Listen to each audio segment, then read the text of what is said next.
Hello and welcome to an all-new episode of whatever this is. This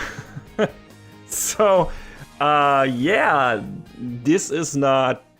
I mean, this is technically Anime Brain Freeze, but it's not our main podcast. John and I have been talking for a while about maybe finding something to record, like finding some topics to do on the side.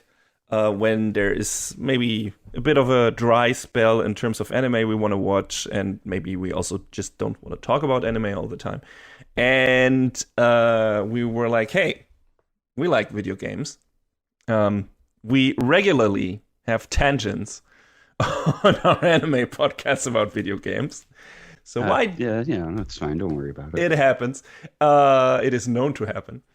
So we were thinking, hey, why don't we, if time allows it, if it makes sense to just put that into a season, if we have a free weekend where we maybe want to hang out and record a podcast, why not talk about game stuff, but also make it as simple and easy and easily manageable as possible, meaning no big preparation, just a loose list of topics, and then we have just gonna have a nice chat about shit. We're just gonna shoot the shit, and we're not gonna do like reviews. We're not full reviews. I mean, not scripted reviews. I mean, we don't do scripted reviews anyway. But like, no notes, no fucking 10 pages of notes for My Hero Academia or whatever crazy bullshit I do on the regular. But just a general game chat about the topics that interest us and the stories that excite us, to quote New Media Plus. But whatever.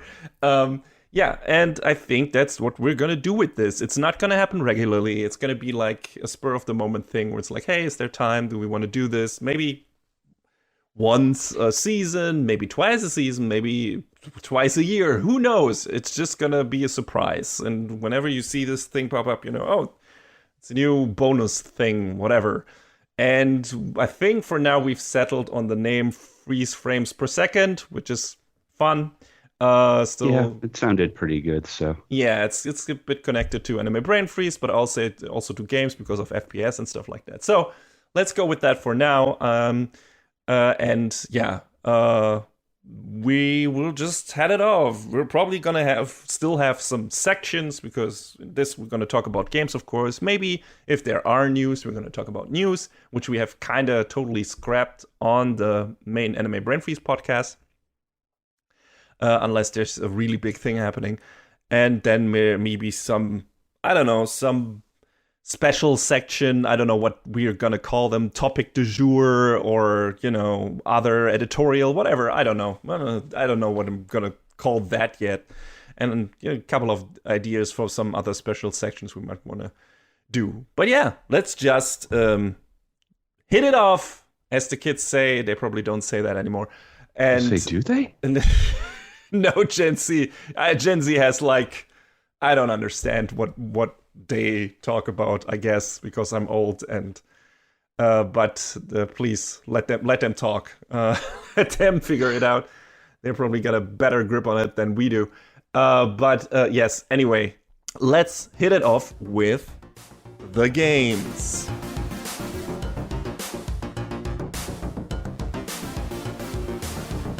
So yeah, I've got a couple of games written down. John got a couple of games written down.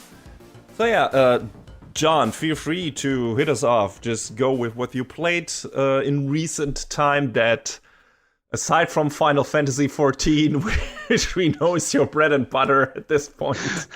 Listen, I gotta do my raid every week to get my coin, because I need 30 of them. So, spoken like a true drug addict. Listen, if I don't keep running on the gear treadmill, you're not making things better. Stop elaborating. Anyway, I mean, there's that, which has become a staple. I've been playing the game since, 2013. Mm-hmm. I know there's a lot of thoughts about Dawn Trail. But I thought it was fine. I wouldn't put it as one of my favorite expansions, but I'd say it was good. Not great, not bad. I thought it was good. Mostly because they were like, hey, what if we just gave you 2 expansions worth of story? And I thought that was neat because, half of it was world building as we're going to this new part of the world that we haven't been to before. We met this new character that everyone except for me and maybe 5 other people hates. Like nobody seemed to like Wook Lamont, and I sort of get, that they tried to poochie her a little bit, the whole when Wook Lamont isn't on screen, everybody should be asking, where's Wook Lamont? And there's kind of a scene where they do that without saying that, and it's like, Well, are they aware that they're doing that, or? I kind of feel like they were aware they were leaning into it a little bit. Well, but that said, I don't dislike the character. She sort of hires us, the playable character, as a pinch hitter for her team in this rite of succession, which then plays into this back half of the story it's been half a year, where there's this like hidden high-tech society thing where one of the participants in the rite of succession was like, hey, I don't like this. I'm going to become a dictator now. And it was just like, whoa, okay, sure. All right. Also, it may tie into a lot of threads from Final Fantasy IX. That's a thing. Oh. FF14 is mostly its own thing, but there are points where like, hey, what if other game, though, like 6.1 through 6.5 was like, do you remember Final Fantasy IV? Yes, I remember Final Fantasy IV. Thank you. And that story was they had a bunch of stuff from other games in there, right? I mean, I'm still stuck in Heavensward, so I wouldn't know. But I remember there being different weapons from different games and also just whole levels like the Doom Train stuff or whatever. Yeah, I mean, there have been raid bosses and this, that, the other thing where it's like, oh, we're gonna pull from this game. We're gonna pull from this game. And they make them feel unique and cool, which is. So is that like a Dissidia situation where they're actually pulling these characters into this shared universe, characters from those games into this shared universe, like a multiverse Not really. thing? Okay, not really. So no. it's just an homage. The only time they actually really directly did that, and it was directly, but it wasn't. Was the Return to Ivalice raid series where they had a character named Ramza, but it wasn't the Ramza. They had like characters with those names, but it was like it's this guy, but it's not this guy, because that would complicate things now, wouldn't it? But with the raid series they're doing now, it's like, yes, no, it's just the characters from Final Fantasy XI because shut up, don't worry about it. Yeah, sure. I mean, that's fine. I wonder if I'll ever get there. Probably once I'm retired. I'll pick up Final Fantasy XIV again, if it's still all playable by then, and then I'll go through all the different extensions and go through them, Shadowbringers and Endwalkers, which I've heard so many good things about, and it's like Shadowbringers and Heavensward for me were peak. Okay, well, I liked Heavensward so far. Yeah. I thought it was really fun. But again, I'm just I think at the very end of that, and what would be next? Stormblood is after that. Stormblood, which people seem to be mixed on. So I don't dislike Stormblood, but it's definitely the weakest of the expansions. Oh wow, okay, even weaker than Dawntrail. Yeah, I would definitely put Stormblood at the bottom. Okay, well, I mean, there's people who don't agree with me, but I'm like, no, I don't. Okay. I don't hate it, but there's parts of it that I was like, okay. Eventually I'll find out if I still can get into my account, because if I remember correctly, my token is on my dead phone, and Oh no. Well, we'll see. I can still reactivate that. If I can't, I will never play Final Fantasy XIV again, because that would kill me if I had to build a completely new character after putting so many hours into this, and we're like, yeah, fuck it, then it's dead. Let the dead lie. Yeah, FF14 has been a constant over the past decade for me. I think it's a really good, fun game. I think if you're looking to try it, here's your meme about the free trial through level 70 and the Stormblood expand. Play it for. There's so much of the game you can play for free. Mhm. That's probably the best way to gauge if you want to actually buy and subscribe to the game. So you could play that game for, depending on your pace, 8 months to a year on Square's dime. Is it still, aside from the free stuff, is it still a big money maker for Square? I don't Oh know. yeah. Okay. That's what. Are you kidding? They siphon off all the funds from FF14 subs for all of the other stuff that doesn't do well, like Well, I knew they were doing Home that Stars. at some point. I wasn't sure if they were still able to do that, but glad to hear it. I mean, this would already be okay if Final Fantasy XIV wasn't a stellar game, but apparently it is. There's a reason why it's so high regarded in the MMO space and everything. So, Well, everyone knows at this point the big turnaround the game had after 1.0. So yeah, there's a great documentary about it. yes. I think it's No Clip Studios or whatever. So check that out. It's very interesting. Yeah, the other big constant for me has been Pokemon TCG Pocket. Um, Never really played the physical card game. The only physical card game I really got into at any point was Yu-Gi-Oh! And I love Yu-Gi-Oh, but I hate Yu-Gi-Oh because trying to play that game, every card description is you have to go read the entire library of Alexandria's worth of text. More like Yugi No. Yeah. And I mean, I like the idea behind it. I like that it was that when it started off, it was trying to be, a more simplified thing compared to Magic. Now Magic is less complex in comparison. But just kind of installed TCG Pocket one day and I just keep pulling cards and building decks, and it's a fun time waster that is very low commitment compared to playing the actual physical card game, because I see people were trying to pull for certain cards in real life, and it's like, I'm glad you have a goal to shoot for, but how? Oh no. Because the state of trying to actually get Pokemon cards is bad. I don't know if you personally have seen brawls that have broken out in Costco, people trying to What? actually get cards. No. It's bad. Wow. Okay. I mean, that's of course now that the ape currency has tanked. The new and final currency of this world, once it all goes up into flames, will be Pokemon trading cards. And those people know that, and they want to make sure to survive. So of course they're brawling about it now. They're scalping the heck out of them, and of course the value of the cards is set by the market. So one card that could be 5 cents one day could be 200 the next. The market controls itself. What a dumb sentiment. So that's why I'm like, hey, I'll just play this phone game that I don't have to put any money into. Yay! Yeah. So, that's been fun. I am basically in. I've made no secret about how much I love Princess Connect, and after Crunchyroll shuttered it, I have sworn a blood vengeance against them.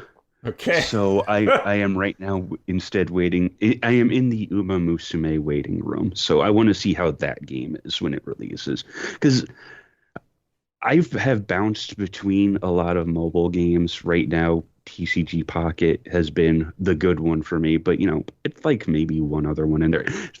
To the people who play like 5 or 6 or more mobile games, why? Yeah. Like I could maybe do one or two, but more than that, it's like one enough. One too much for me, actually. I don't even remember what was the last mobile game I played. I think probably Hearthstone. And after that, I was like, yeah, I think I'm good. To give some comparison, the last game I really actively played before Princess Connect was Oh God, it changed names like 3 times. What did they call it when it ended service? Kingdom Hearts Union Cross. All right. And I played a little bit of Final Fantasy Record Keeper before that, but it didn't really stick the way Union Cross did. So that has been my pipeline. I have not stuck with very many mobile games for because the games as a service wasteland is just that. Mm-hmm. Yeah. And so many of them are just, because there's no real interest for them. They just think there is, and then they, activate them, and then they just disappear after an incredibly short turnaround or whatever. So, I mean, like Symphogear X-Drive Unlimited, the global version lasted 7 months, I think. And people are like, "Oh, Crunchyroll killed that." No. Crunchyroll had no hand in that. That was a different publisher. They just decided the game wasn't profitable and axed it.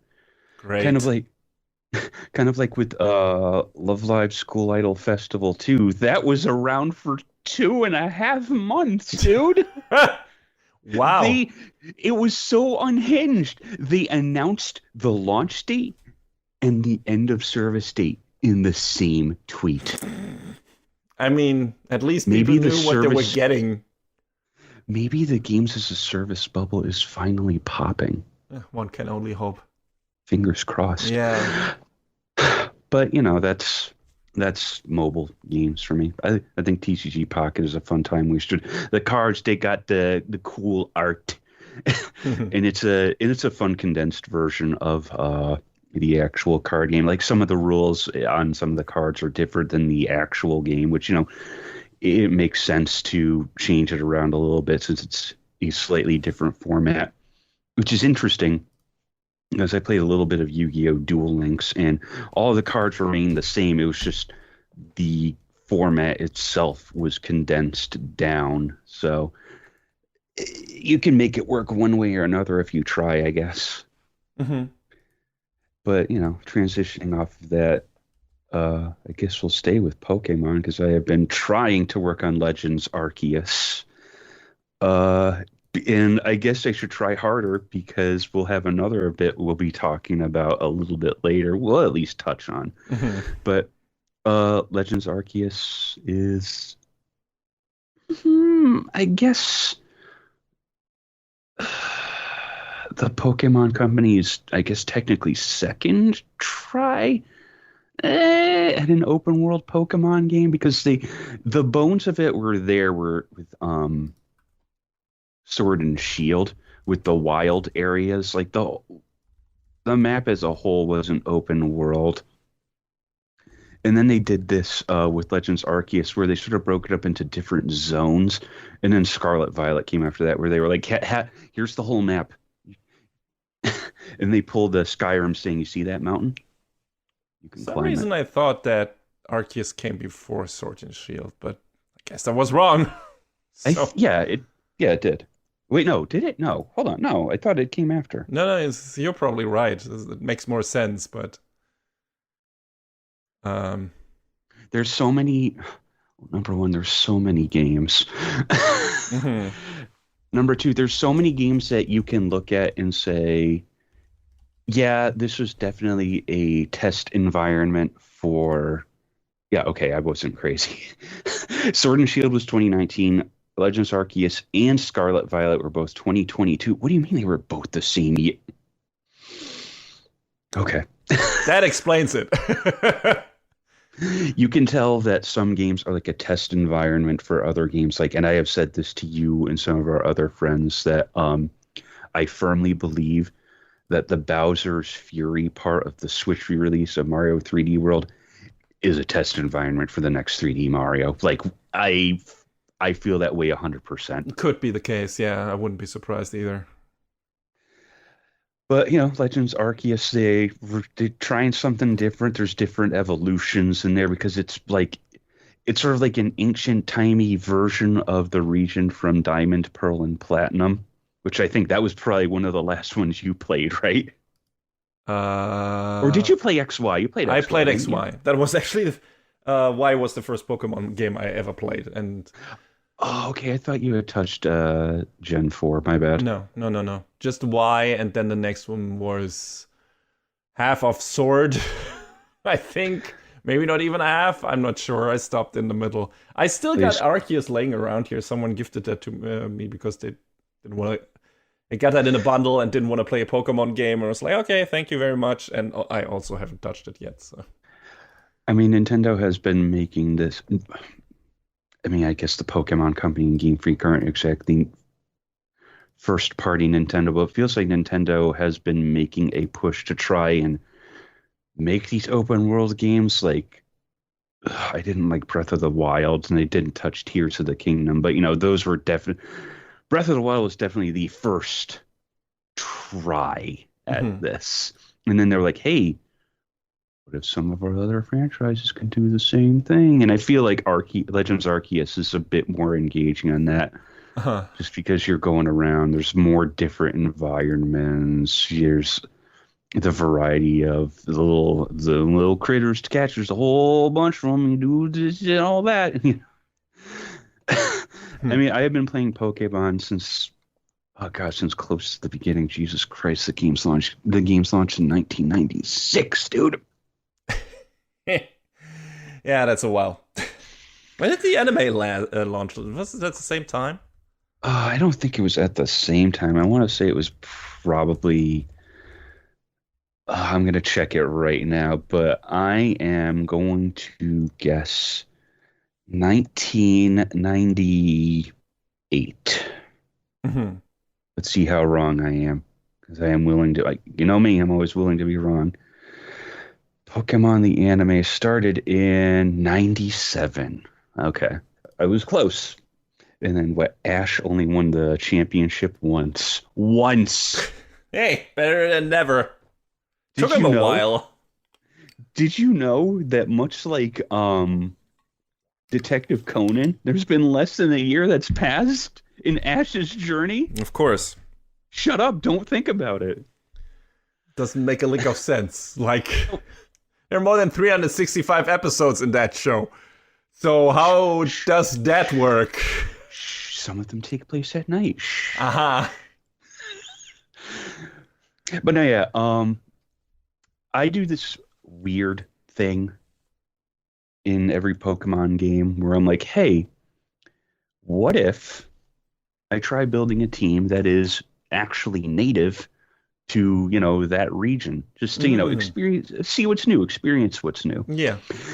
And a lot of what I have been trying to build this time around was stuff that has native, the Hisui, which is the name of the region in Legends Arceus, evolutions, because, there are regional variants of stuff that came before. So, that has been a neat experiment to do from game to game. So, I like doing that. I think it's a fun exercise to be like, okay, how can I stretch this team composition? How can I best build something with all of the types that I need? Like, I'm big on having a lot of type coverage and having dual type Pokemon. And I have said this before, but when I went to play the second remake, Jesus Christ, of Gen 1, Let's Go Pikachu and Let's Go Eevee, it reminded me of how much I hate Gen 1 because the type coverage in that game sucks. There's barely any dual types, which, obviously back in 1990, whenever the game started development, 94, 95, 96, they were still figuring things out. But it was just like, even going back to those is still like, oh God, this is rough. It's real rough. So even though there's been, some homogenization across the generations, it's almost a 30-year-old franchise. Of course, that's going to happen. There's still some fun to be had with team composition. So, that's what I like to. That's the fun I have made out of the Pokemon games. Yeah, I mean, it makes sense. Make your own fun out of it. I don't even know if I had any strategy. I was just looking, this book's interesting. This Pokemon looks that's a valid fun. way to play too. Yeah. That's a valid way to play too. Does this Pokemon look cool? Get in the team.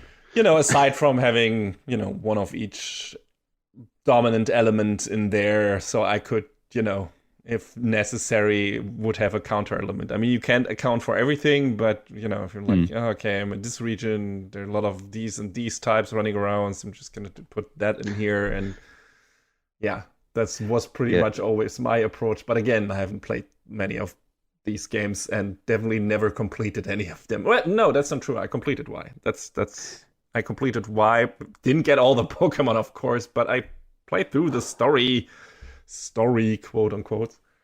Yeah, I mean, if you asked me what happened in X and Y, I wouldn't be able to tell you. So maybe I'll need a refresher before ZA comes out in November.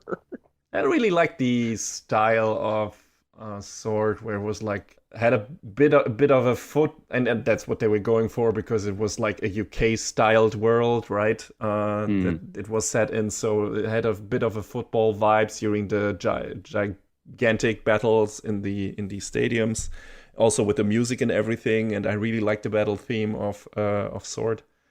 Yeah, it's really great. But still, I arrived at some point where it's like, okay, now I need to do what? And I forgot, and I stopped playing. So, I don't know. Fair enough.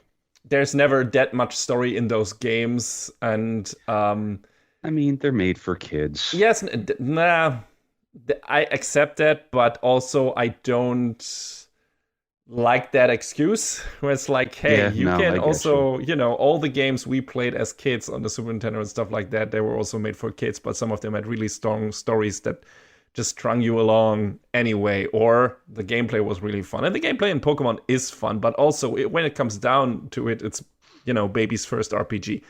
So, I mean, it stayed the same for so long. Probably by mandate. We'll talk about that in a few. We'll talk about that later on, because I have something else to say about that. Interesting. Yes. But yeah, Pokemon has been a gaming phenom for so long. But aside from that, I guess I'll touch on a couple other things real quick. So I have this one friend who I made in this online gaming community called the Backloggery, and her birthday was late January. Mm-hmm. I promise this plays into what I'm going to say. Late happy birthday to that person. Yes. So a mutual friend of ours in that community was like, hey, what do you want for your birthday? And she was like, I don't know, just play some games. So the extension of that became, okay, how many games can you finish on her birthday? Oh, okay. So the obviously trying to finish a whole 60-hour RPG in one day and a thing. So you do some prep time before that. So in one day, and I'll run through them, in decent order, there was, for me, the first step in a long journey I've been meaning to take, and that is Makai Toshin Saga, also known as the Final Fantasy Legend, which is sure a 1989 Game Boy game. That can mean a lot of things. Not necessarily good ones. I think, okay, in current era, trying to play through this game without a guide is a fool's errand. Yeah, there are many of those. Legends of Mana comes to mind. Yeah. However, I think that it's a fascinating game because it's the first in the Saga series, which is sort of the weird stepbrother to Final Fantasy, where the games are more, I wouldn't say open-ended, but openly structured. Like, the game just puts you down and says, okay, go, figure it out. Yeah. And in some games, the guidance is a little better than others from what I've heard. This is the only one I have played beginning to end. I've touched on some of the other ones, and I would like to get to playing Romancing Saga proper. That's probably Saga Frontiers is, I think, the other one I know about. And I know there are so many more. And there's still new ones coming out, apparently. Yeah, there's the original Saga games on the Game Boy. There's Romancing Saga on, which was a big Super Nintendo game series. which we talked about last time we talked about You Build Blot, Yeah. because lifting bits of the story. Yeah. But there's Saga Frontier, Unlimited, Saga Scarlet Grace, Saga Emerald Beyond. They tried to make some games, some like browser games, a couple mobile games. There was Emperor Saga, Imperial Saga, Romancing Saga, Universe, Imperial Saga, Eclipse. Those games surely exist. I don't think the idea of Romancing Saga translates well to a mobile game, because in Romancing Saga 1, 2, and 3, and some of the other games, you don't level up in the traditional sense.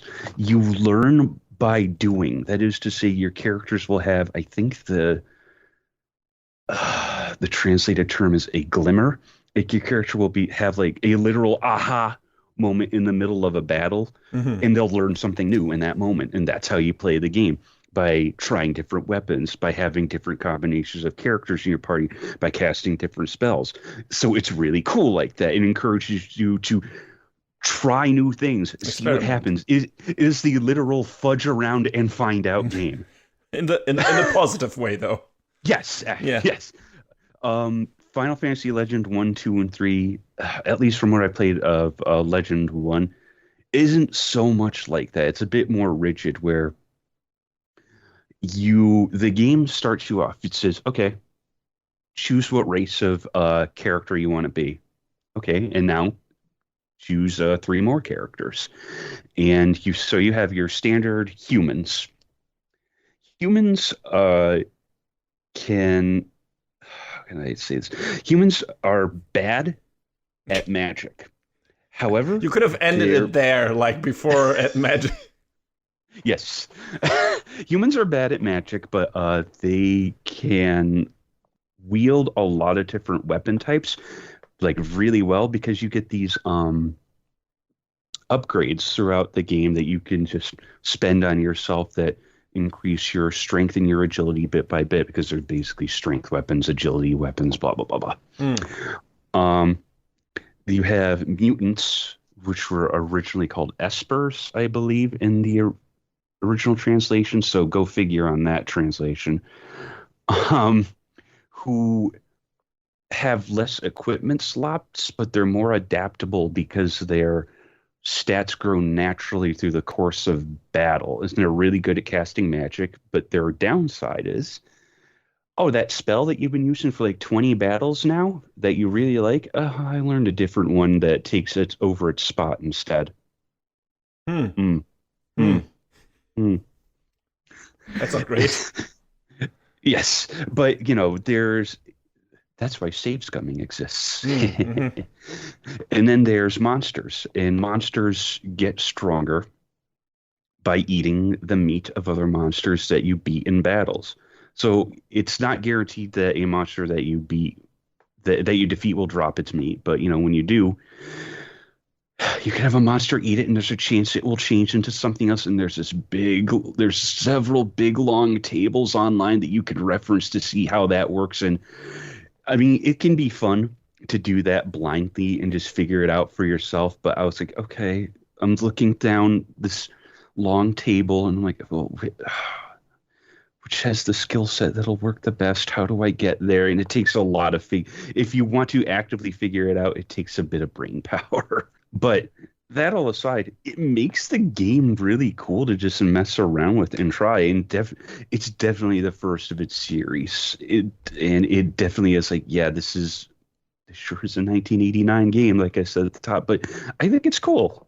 So there was I wouldn't really call it a full remake. There was a port of it to the Wonder Swan Color, whose one big quality of life change is, if you've played the original Final Fantasy on the NES, one of the most infuriating things is, so this enemy died, and it was targeted by one of your other characters before it died, so that attack doesn't do anything. Yeah. Hey, guess what happens in the Final Fantasy Legend? The same thing. There's a change in the Wonder Swan Color version that says, you can switch that off. So the attack will Nice. go to the next available target, which is like, thank you. They also Vic- fixed that for the, whatever anniversary. Yeah, for all of the co-sequent remakes of FF1, which there have been at this point, I think three, no, more than three, maybe like 4 or 5 at this There was one point. for the PSP. There's the newest one, the Pixel Collection, whatever, which I'm definitely gonna dive into at some point because I've never played Final Fantasy 1 to 6. Yeah, But there was a Wonder Swan version. There's the GBA version, the PSP version, the PS1 oh version, Jesus, okay, the Pixel remaster. So all there are right. at least 5 that I can think of. There might be more.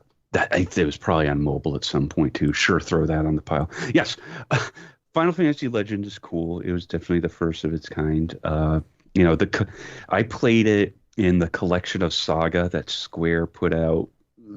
I don't remember when, a couple of years ago. So I got the original Game Boy experience, but I think that collection was developed by M2, who are code wizards. Oh yeah, So they put in the big quality of life change they put in was you can play the game at double speed, that's always which great. which is crucial. But here's the thing. They separated that out from the game's actual emulation so it doesn't affect stuff like the sound effects or the music, which is great. Yeah, that's smart. So, and I think the same thing applies to Legend 2 and Legend 3 in that collection. But I'm more interested, I guess I'm interested in those games from a historical standpoint, but I'm more interested in playing the DS remakes of Saga 2 and 3 at some point, just to see what quality of life changes they put in there too. So those will probably be how I play Saga 2 and 3. Okay. That was a long diatribe for a 36-year-old game? 36-year-old game. I can math. Hey, I mean, remember the classics, right? Yes. So there's always an old game that is worth going back to, especially if you've never played it. And I intend, like I said, to do that with some of the games that are big black spots, marks, whatever in my gaming history. Is like, wow, how have I never played this? So this will probably be popping up at some point in this show. Yes. The other 2 games that I played for my friend's birthday, I will try and keep a little more brief since they are decidedly more modern. Well, also, I have played those 2, so I don't mind talking Yes. about those a bit longer. But yes, the first one, which was Gunvolt Chronicles Luminous Avenger X2. Yes. I have been trying to make my way through the Gunvolt games because, they are definitely the logical successor to Mega Man. Mega Man Zero, I guess. More 'cause Mega they're Man developed by Zero, I I&II would Creates. say. And also, not in terms of... Depends on which character you play as. Because True. Gunvolt has a very... It's not... You can't play Gunvolt himself as much in speed mode as you can play Zero. Because, the nature of the electric field you have to use to kill the enemies and whatever, it feels like that you at some point have to stop and wait, and make sure that you hit all of the enemies on the screen and whatever. You can't necessarily rush through it if you want to get a good score or whatever.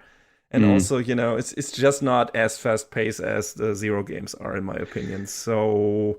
I think, though, it was I think if you couldn't double press down to get back all of your electrical energy, the game would feel even slower paced. Which I think they looked at that and they were like, no, this is it was probably something that came up in early tests. They were like, no, we need a way to mitigate this. And I feel like if that wasn't in there, the game would be a lot more of a slog. So I think it works great the way it is, to be honest. But it's also really fun in terms of them sticking more and more characters into that series that play more like Zero and play completely different. It was like, well, maybe we didn't think that through, and actually Gunvolt is the worst out of all the characters. And so we're just gonna...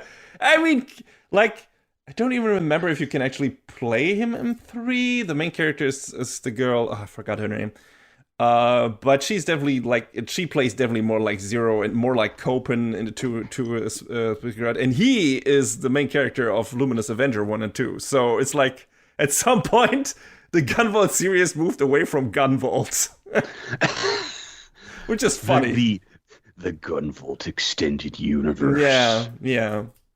But yeah, I mean, playing as Copen is definitely or Akira. Yeah, depending on which language you're playing, is definitely a bit different because it's not as run and gun. It's you have to actually smash your face into an enemy before you can attack it. Yeah, you have to dash. It's a bit of a Mighty Number 9 thing, but you don't dash through them. You dash against them, and then they get tagged, and then you shoot them. It's a Mighty Number 9 thing, but it doesn't suck. Yeah, and Mighty Number 9 also had that kind of character with, what was it called? Ray? Yeah, that's right. Mighty Number 9, or Blues, or whatever, to, Mighty Number 9's Mega Man or X. And I think Ray played the same way that Copen does. Exactly the same way, if I'm not mistaken. I mean, I didn't play as Ray. I didn't even finish Mighty Number 9. Yeah, but I feel like just if you compare Gunvolt and Copen's gameplay, Copen's gameplay feels a bit more active because you, like you said, you fucking jam, you dash into these enemies, you jam your head against them, and then they get like basically tagged with a target reticle, whatever, and then you can shoot them with your gun, your special attack. It does more damage if you do that, and you get a lock on, a homing thing, and so on, and that feels in some ways more active than doing that with your gun. What you do with Gunvolt, you tag them by shooting them, not dashing into them. And then you can actually hit them with your electrical field or whatever. They kind of have the same thing, but Copen feels a bit more aggressive than Gunvolt. I also like that Copen has the weapon switching, like a Mega Man X or classic Mega Man, because, Gunvolt has different gun types, but it doesn't really inherently change the way he attacks. Not necessarily, no. But yeah, the weapon types are different, and gotta say, I didn't like the default weapon in X2 as much as in X1 in general. Like, some of the gameplay changes in X2. It took me a while to realize that Gunvolt has a 1-2-3 combo like Zero in X2. Copen, you mean? Yes, that's oh my god. Yes, he does. Yeah. They try to make him more like Zero in this, because now he has kind of like a sword, but it's a chainsaw or whatever. But it kind of works. Yeah, it works. It's fun, but I feel like also sometimes that doesn't really gel with the way his base gameplay is constructed, and it feels a bit off, and I don't know. But still, I like that game. I think the final boss was absolute bullshit. Yeah, I think I had to use the healing like 7 or 8 times. And then they're like, oh, you unlocked hard mode. Do it again with no healing. And I'm like, well, nope. See you later. I was happy once I was done with that, because it was fucking crazy. That final thing is like, you went really overboard with this. The thing is, the only reason I'm thinking about doing it again is because I haven't looked it up. I don't know if the ending changes. It probably does, knowing Inti Creates, because they love doing that on different difficulty levels. I mean, I think it changed a bit. I looked some part of the ending up on YouTube, I think, because I didn't want to do the hard mode. I think there is a different ending there, but I was like, nope, I'm not. No way. It's like, fuck that. I mean, the rest of the game is super fun, and I like the first one as well. I don't know why they added in the second one the weird thing. You can do this special move with Copen, where it, like, animation or whatever fills the whole screen. Oh, and yeah. In the first one, it was just like a still frame, and it looked like super cool in a way, because like this, get this cool anime graphic, and then all the characters, all the enemies on screen die or whatever. And in 2, they decided to have these minimal animation parts on it, like these animation loops, where you have seen them before, especially in mobile games, where only parts of the characters' bodies moves on their character portraits, like only the head slightly or the shoulders or whatever. And it looks so shitty. That's the power of live 2D, baby. It looked so shitty. It looked so distracting. It's like, wait, this looks so much less impactful than having just a still frame that comes flying in, because it feels like he's just hanging in the air, and just hovering and breathing. It looks so stupid. I don't know why they decided to do that. It made it much, much, much less impactful when you did that. It just looked stupid. I guess I get it, but I don't know. I didn't really pay it much mind. I don't know. It jumped out at me immediately. It's like, what? Why? Because it looked cool in the first one, and I was like, why would you make this worse actively? Maybe they thought it was better because it had animation in it, but then have him actually do something like, slash the screen with his sword or whatever, or shoot the screen or whatever, not just have the arms move a little up and down. It just looks incredibly stupid. Yeah, well, but it is what it is. Aside from that, it was really fun. I think I jammed a little more with the gameplay of Luminous Avenger X1 because it felt more classic shoot 'em up Mega Man X style to a specific degree than X2 does. And also you got more overpowered weapon in X1, I feel like, where you could just take the enemies to town. I think X2 was a bit more balanced, which, okay. But in that regard, X1 was more fun. And X2 looked a lot better. I think that was already was that already their Gunvolt 3 engine or whatever they use? The backdrops look much prettier than in X1, I think. It may have been, I'm not sure. Yeah. But yeah, I mean, I should probably be able to knock these games out faster because they're not that long, but I just keep putting it off. But I'll try to get to Gunvolt 3 at some point because I played all the other ones. Yeah, Gunvolt 3 is very fun. I think the only other... And then there's the rhythm game, Chronicle. Well, I've never played that, but I have fun with that. I think the only other thing that bothered me about X2 is that it was kind of an alternate universe thing instead of following up on the story of X1, which by itself was already an alternate universe take on the story from Gunvolt. Yeah. And the thing is, they still could have done stuff with the ending of Copen / Akria from Gunvolt 2, where it's like, hey, you have places you can take the story from there with the sister and everything. And they don't do that. Instead, they're just like, no, it's now an alternate universe take. And once you're done with that alternate universe take, he's going to be transported. He's going to get isekai'd to a fucking post-apocalyptic desert world or whatever. Like, what? Why? Who knows? Maybe that's what they can do with X3. Yeah, if that ever sees the light of day. I don't even know what Inti is doing right now. I mean, the most recent thing they released was that Gunvolt 3 or was that Blaster Master 0? I don't remember. 3, I don't remember. What the last thing that they released. Wasn't it that cat person game? Oh god. Well, their output is somehow actually crazy. It is. Yeah. But since 2023, there's been Gal Guardians Demon Purge, Yohane the Parhelion. Oh yeah, right there, Yohane stuff. Chronicle, Puzzmix, Umbra Claw, Card and Seal. Umbra Claw is what I was thinking of. And Divine Dynamo Flame Frit. Like I remember trying the demo for Umbra Claw, and I was just like, I don't know, man. Yohane the Parhelion. Backlog. I would imagine that would be the first game for you to gravitate towards because it has a Love Life connection. I mean, and it's also an action platformer game, so I feel like anyone could enjoy it.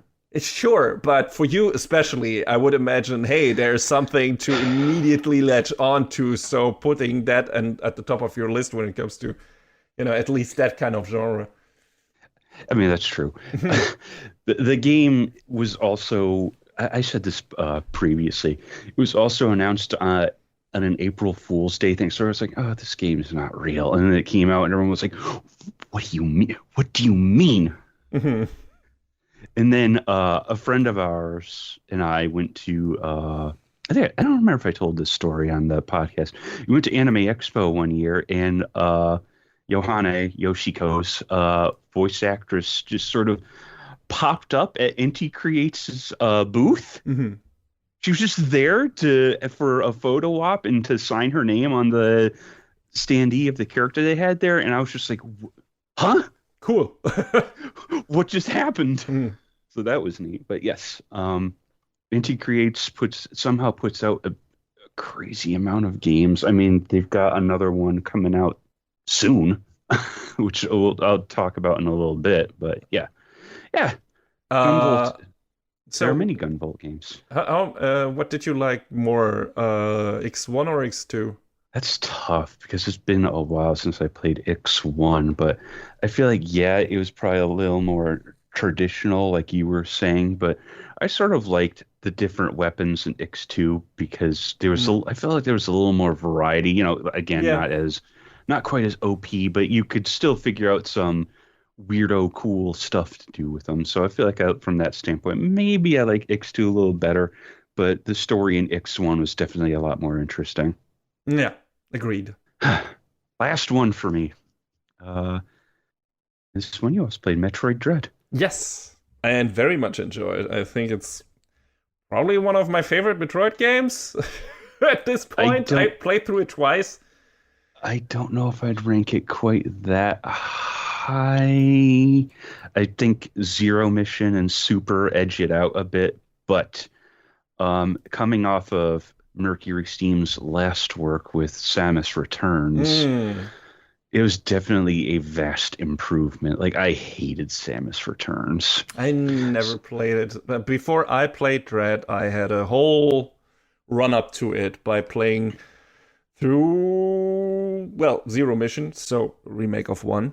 The fan remake of Samus Returns. So oh yeah, AM2R. AM2R. I specifically chose that instead of the 3DS Mercury Steam version because I heard mixed things about it, and also it didn't look great in my opinion. It's like, hey, this looks great, like especially for a fan remake. There was so much work put into this, and I've never played the original, so this seems to be the way to go, and I enjoyed it very much. I thought that another Metroid 2 remake was fantastic. Of course, as always, fuck Nintendo for shooting these kinds of fan projects in the butt immediately, for like sabotaging them instead of being like, hey, you did a great thing. How about we just buy that shit from you and license it and make it part of our own game release?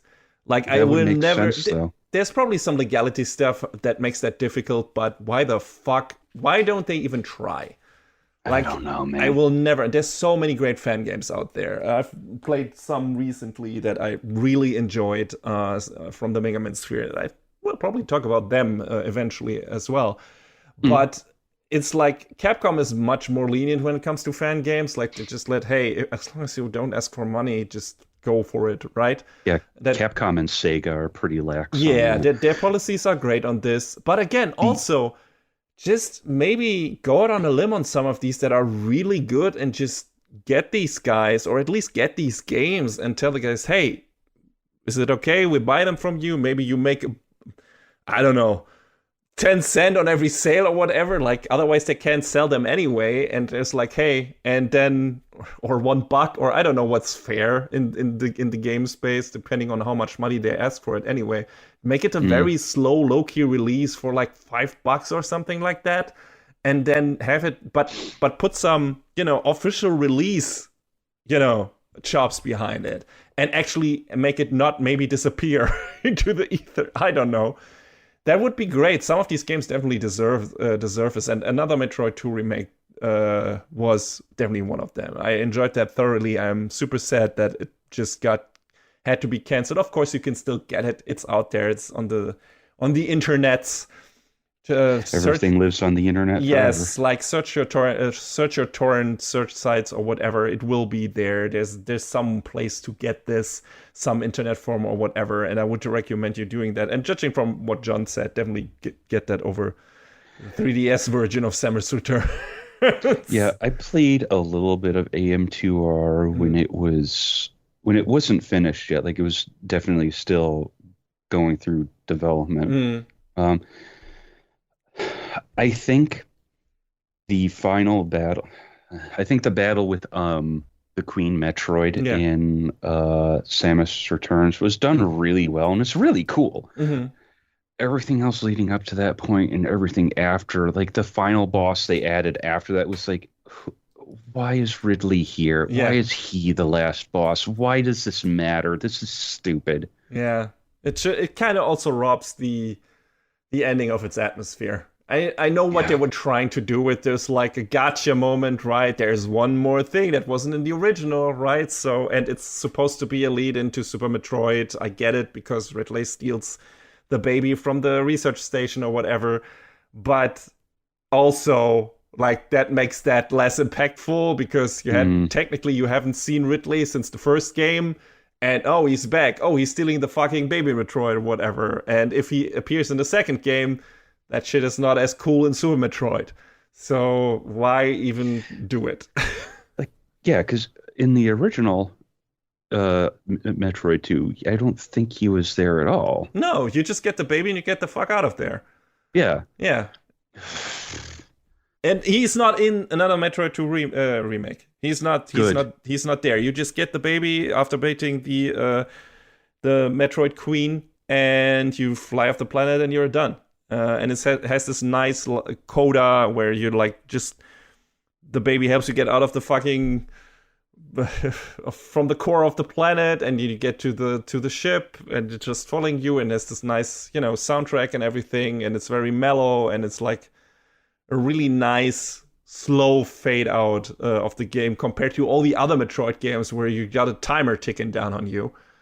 And there's no time bomb set get out fast? I don't think so, at least not from a specific moment on anymore. I'm pretty sure there isn't. I think your timer is the fucking Metroid Queen. But I might be misremembering. But I don't think there is a timer ticking down on you after you beat her. So yeah, I enjoyed that. And after that, of course, I played Super Metroid and Metroid Fusion. And then I played Dread. Did you only play... Did you play any of the other games again before playing Metroid Dread? Aside from Samus Return? I did not. I had played all of the other ones. With the exception of, like, Metroid Prime Hunters, I guess. Count. Yeah, I'm just trying to think if there's any Metroid games I haven't touched. Metroid Pinball. I mean, you know what? Metroid Prime Pinball is fun. Yes, actually. I heard it's good.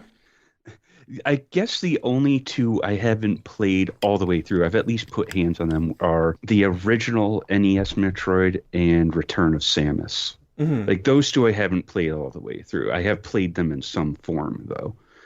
I know everyone likes to hem and haw about Other M. Sure. Well, I finished that game. I forgot about Federation Force. Well, nobody played that. Exactly. But yes. So Dread was sort of nice to see that, hey, maybe Mercury Steam learned a little bit. I would say they did. From Samus Returns, because it feels faster. It feels more snappy. Oh, yeah. There's a lot more upgrades than I was actually anticipating. Because at one point, the upgrade screen is full. It's like, oh, so I have everything. No, you don't, idiot. So, that was neat to see how they had some fun with, like, the Aeon powers as well. That was actually pretty interesting. The suits look cool. Like, I really like the gravity suit in this, and I'm still waiting for my Figma of this Max Factory. Get the fuck to it. I can't believe it doesn't already exist. It's so weird. It's like It's been 4 years since the game released. Only the normal one, and I don't like that as much in terms of the color scheme, but I really like the gravity suit from Dread. I think it looks amazing. And of course, then there's the final thing. Oh, spoilers, of course, full spoilers for all the games we're talking about. Just in case you people weren't aware, but holy shit, the finale of this game. What the fuck? I mean, I like this from beginning to end. Like you said, I think it plays incredibly. I think it has the best. If it's not the best Metroid game, which I would argue it's not in terms of atmospheres, Super Metroid still got it beat and everything, and of course cult status and whatever. but I would say it controls better than Super Metroid. There are some places in Super Metroid where you feel like you're controlling a goddamn sack of rice. And yeah, Meridia, anyone? But then you play this, and it's like at some point, especially after you get the speed booster, you double jump, whatever, you just zip zap through the whole fucking map, and it's so much fun to play. Like, I don't like, traversal puzzles usually because I get frustrated easily with those. In this game, I was just clamoring for more of these, just trying to get to the parkour stuff, going through there as efficiently as possible. There's this one thing where you have to get through this underwater maze as quickly as possible with the speed boosters and whatever.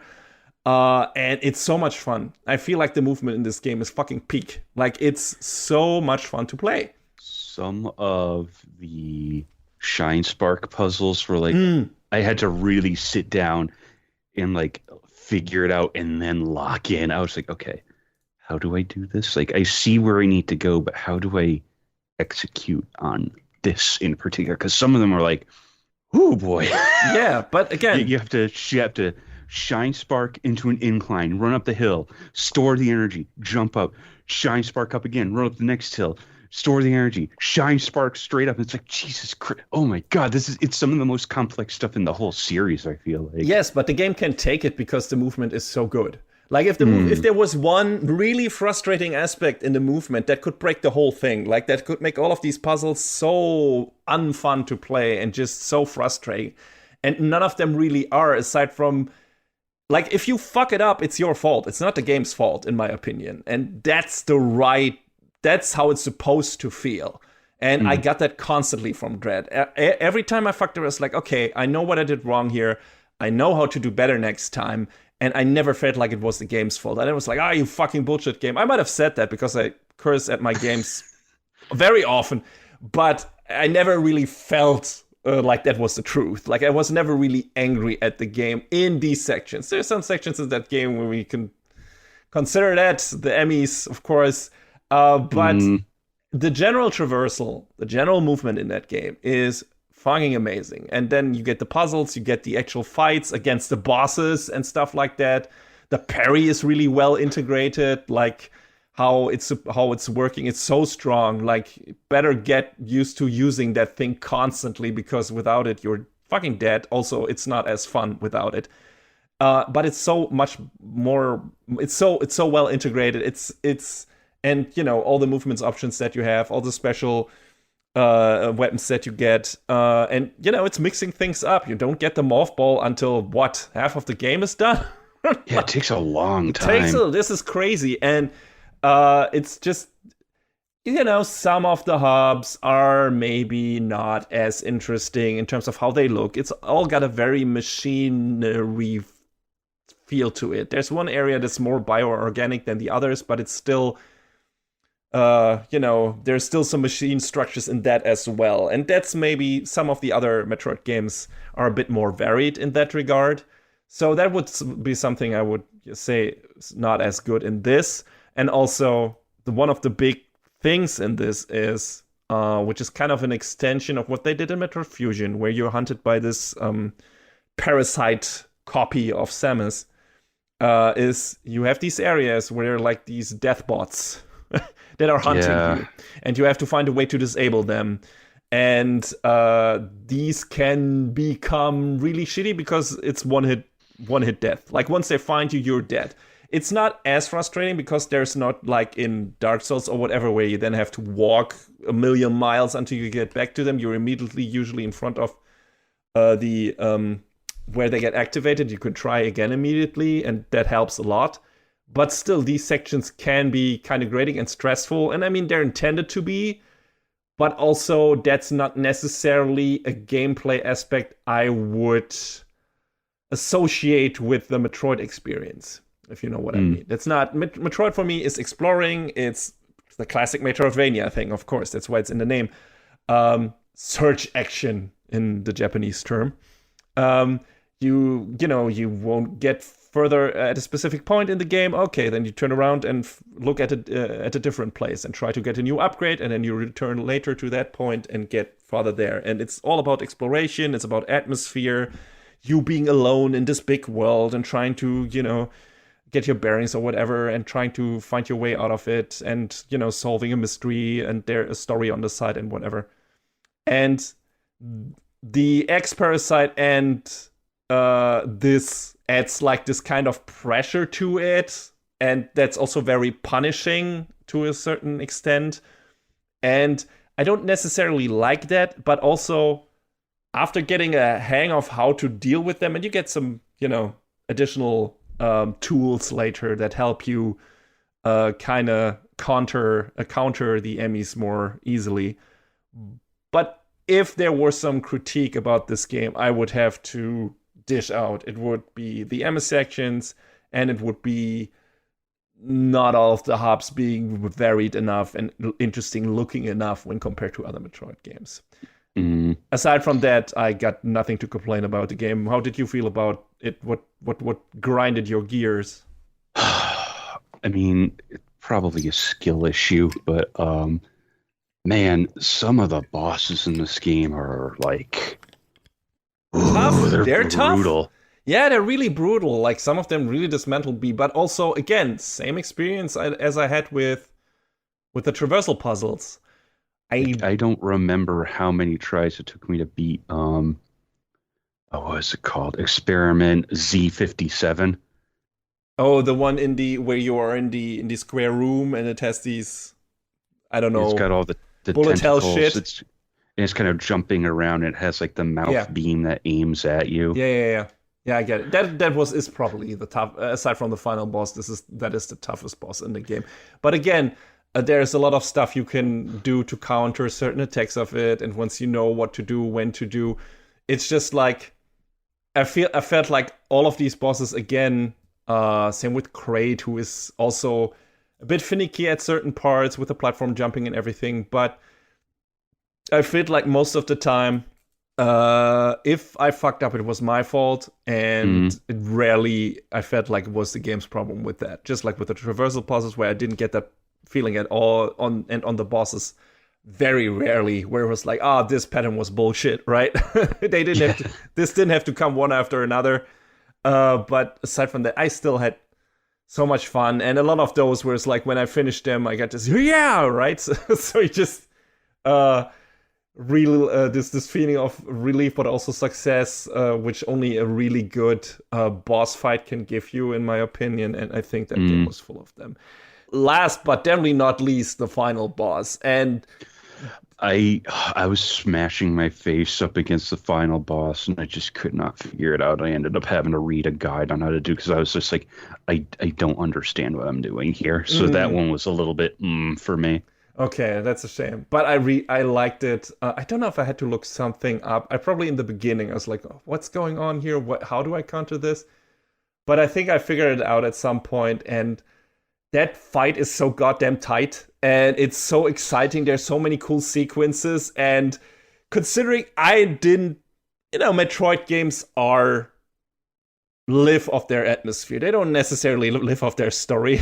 The one thing where the game where they tried to go really story heavy, which was Other M, like completely backfired because the writing wasn't there. So I was worried about this, of course. But I really liked the story in this. I really liked how they really picked up the story from Fusion, technically, and everything that came before it, kinda, with the baby and everything.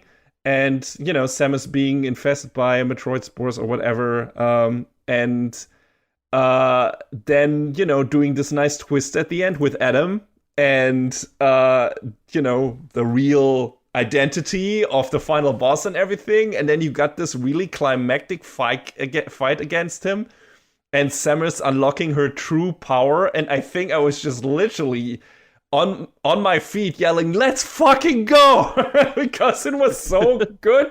Like, the whole final fight, and just when you just have the escape sequence and you just have this giant beam in front of you and just annihilate everything. It felt so good. I feel that game was really good at rewarding you for beating a really tough challenge. It was Yeah. definitely the peak of that, where you felt like the ultimate badass in your weird fucking hybrid Metroid Halo, green Halo suit or whatever, or Doom Slayer suit probably is more appropriate, and definitely feels like Oh, that.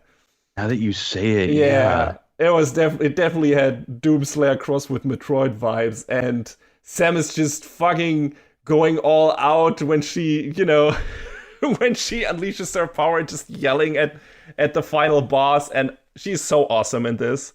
This is like the complete opposite of what they did with her in Other M, where she's like this scared little flower, and which doesn't match her character at all.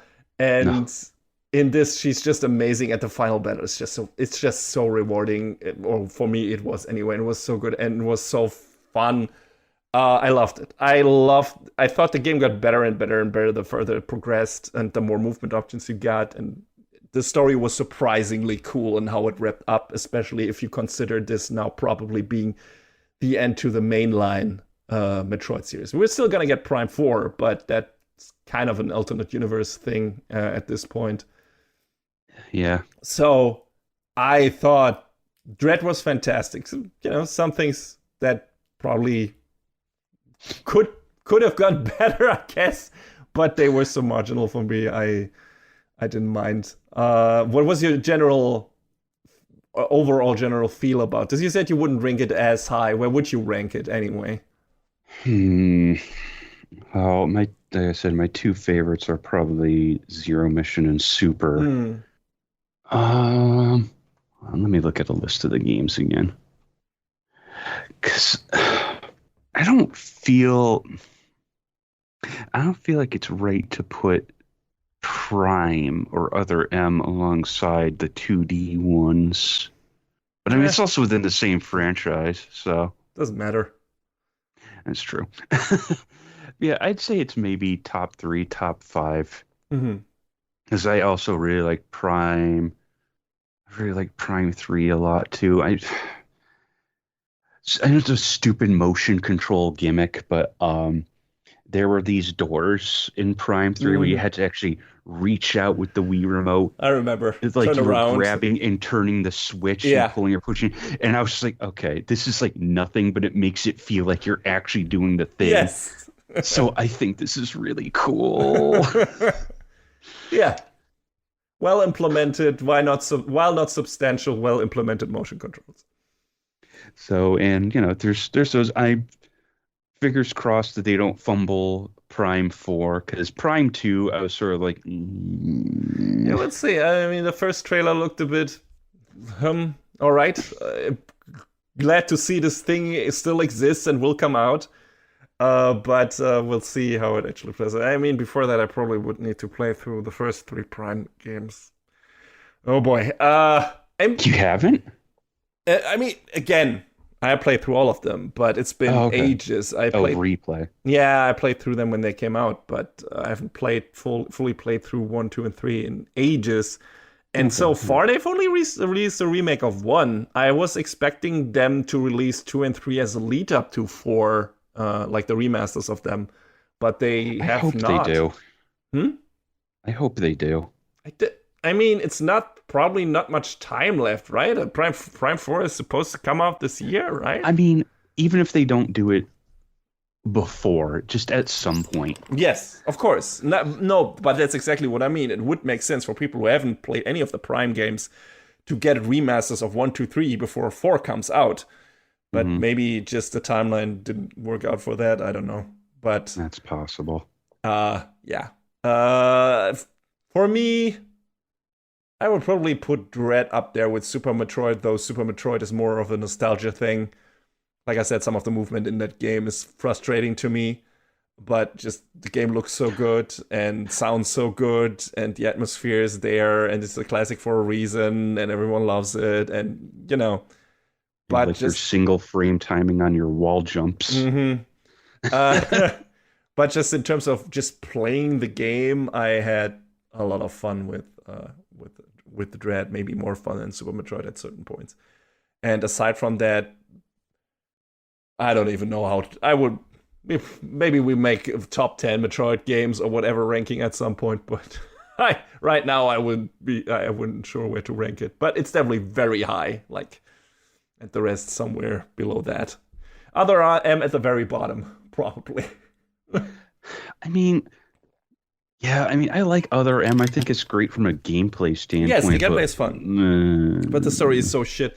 I mean, eventually I might replay it. Maybe it's a bit better if I play it in Japanese. I don't know, because it got that anime feel to it that the English version just wasn't able to, I don't know, convey.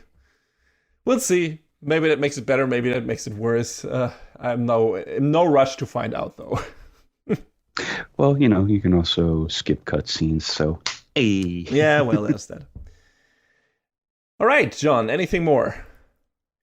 Not at the moment. Why don't you talk for a while? Yes. I mean, I have, just. But, of course, I didn't play any of the games you mentioned before just now, and some of them not at all. But I have been playing some games. More than I will talk about now, but we don't want this podcast to be 4 hours or something like that. So I have limited myself to 4. One of the things I've been meaning to get for ages is the Nier series. The most prominent one being Nier Automata, and the previous game of that being Nier Replicant, which I played for the PS4. And this is my first contact with that game. It came out on the PS3 and Xbox 360. I played neither of these two versions, which were different. They changed the look of the main character. They changed the story around a bit, made the little girl that you do everything for, like, that is your life's mission, making in the Western version with the ugly, big, bulky protagonist, they made her his daughter, while in the Japanese version, which now we got as a PS4 remaster, remake, whatever, she was his sister. And so I never played the Gestalt version, only the Replicant version. And the PS4 version also has an additional DLC thing. I don't know if that was available in the PS3 version, which adds another ending on top of the game, which apparently up to that point only was available in radio drama form, some novel thing, I don't know, but it was supposed to be the actual ending of the original game, but the budget wasn't there, so they couldn't implement it. I know there was DLC on the 360 and PS3 version, but I don't remember if it had any story to it or if it was just... Yeah, but as a sense... Trying to look it up now. So yeah, these two are the brainchild of Yoko Taro, pretty infamous at this point, Storysmith, that game director, whatever, and who before that did the Drakengard games, right? I don't know what else. And Yoko Taro has had his hands in a lot of things. So. Yes. So, but those I am familiar with, or at least I've heard about. I don't know about the rest. Probably know when I hear them, but I knew he was involved in that. And recently, with Nier Automata, the sequel to Replicant, got wide acclaim because everyone loved Nier Automata, which is the game I'm playing right now. Still, I'm not through that. I've got like 3 endings at this point. Or 2? Wait, how many did I get? 2, I think. Yes, I think I'm in my in the 3rd run now. And well, I'll talk about that game once I finish it. But yeah, so Nier Replicant, played that for the first time. It is definitely a PS3 era, just like you said with Final Fantasy Legend, that being a 90s Game Boy game. Nier Replicant is definitely a PS3 mid-tier RPG. And that means a lot of things. That means like there is technically an open world, but it's not really that big. There's not a lot of things happening. It means the quest design for the side quests is absolute trash in a lot of aspects. Like there are like these the worst fetch quest that you can imagine, that you can cook up in your brain for a JRPG, they are in there. Like the worst. Go from one end of the map and all the way back because we said so. Yes, also please don't dash or roll or jump, and don't get attacked by enemies. If you get hit once, you break the thing and you fuck up the quest. Stuff like that. And well, it's about this it's kind of a post-apocalyptic setting, but not in the classic sense. It still feels like a world that is not completely in shambles. Yes, there are relics from the past and stuff like that, and broken buildings and whatever, but you got like more a small village community or several village communities, and everything feels kind of normal outside of a lot of people. Just there being this plague in this world that's kind of killing a lot of people, and also there being these monsters. I forgot what they were called in the original. Not shapeless. Shades, I think. Shades, yes. And what's up with those and everything? And you play this young man who's trying to protect his sick sister, who apparently is afflicted by that sickness that is kind of eventually killing everyone. And then stuff unravels from there as he learns more and more about the world. Though technically he doesn't learn shit because he's an idiot. Like a main character is really like this narrow-minded, oh, I'll do everything for my sister and I really don't care about anything else, which is intended because that's also what the story kind of plays into in terms of there's like this little tease at the very beginning of the game, and you play that and then the scenario completely switches and you get a big time skip into the future, and then you're wondering what the fuck happened and how does that relate to the beginning of the game? Like, what is even going on here? And then the game slowly but surely fills you in on that. And also, one very integral part to this game and also Nier Automata is you have multiple endings. So, to get the full story of the game, you have to play through the game multiple times. I think Nier Replicant, all in all, had 5 main story endings. I think that's also 5 endings in general. Nier Automata has a lot more, but a lot of those are just joke endings, where you do some unexpected shit, and then the game is like, haha, here, special ending, your character is now dead or whatever, and that's a joke ending. Or they just didn't fulfill their mission because they were interested in looking at flowers or some shit. 9S wandered off course and was lost forever in the end. Exactly. So they had a bit more fun with that in Automata, and Replicant is only 5 endings, and all of these are main story related. So you play through the game one time, then you play it a second time, and you get a different perspective on this. You get a few additional cutscenes. You also don't play the entire game through in the second run. You start from the middle, and you spend less and less time on each playthrough actually playing through the game because now you have enough money, you have all your weapons already powered up, you don't need to do the side quests anymore because you've already technically done them, so why do them again? So it's not like you have to play through the entire game multiple times, which would be crazy. But you spend still significant time playing a lot of the same parts of the game again. And that can become a bit tiresome. I understand why that is there. It's like a way to artificially extend the playing time of that game. Like kind of before we had live service games, this is a way to do it, right? Have replay value by just adding more story into it. You don't get the full story unless you play through the game multiple times. And also they incorporate that in a way where it's like, hey, you play through the game one time, you have this very strict perspective from the young boy. His name isn't really Nier, or it wasn't intended to be, but they had to call him something in, the additional media, so at some point it became Nier. But initially, Yokotaro intended for him to be a nameless protagonist. So let's just go with that. And the protagonist is like I said, very narrow-minded. Is like, I'm gonna protect my sister, and the shades are bad, and I need to kill them all. And then the more you get that run through, and then you get the next run through. John, on what ending are you in Replicant anyway? I know you started it. Don't want to spoil stuff for you.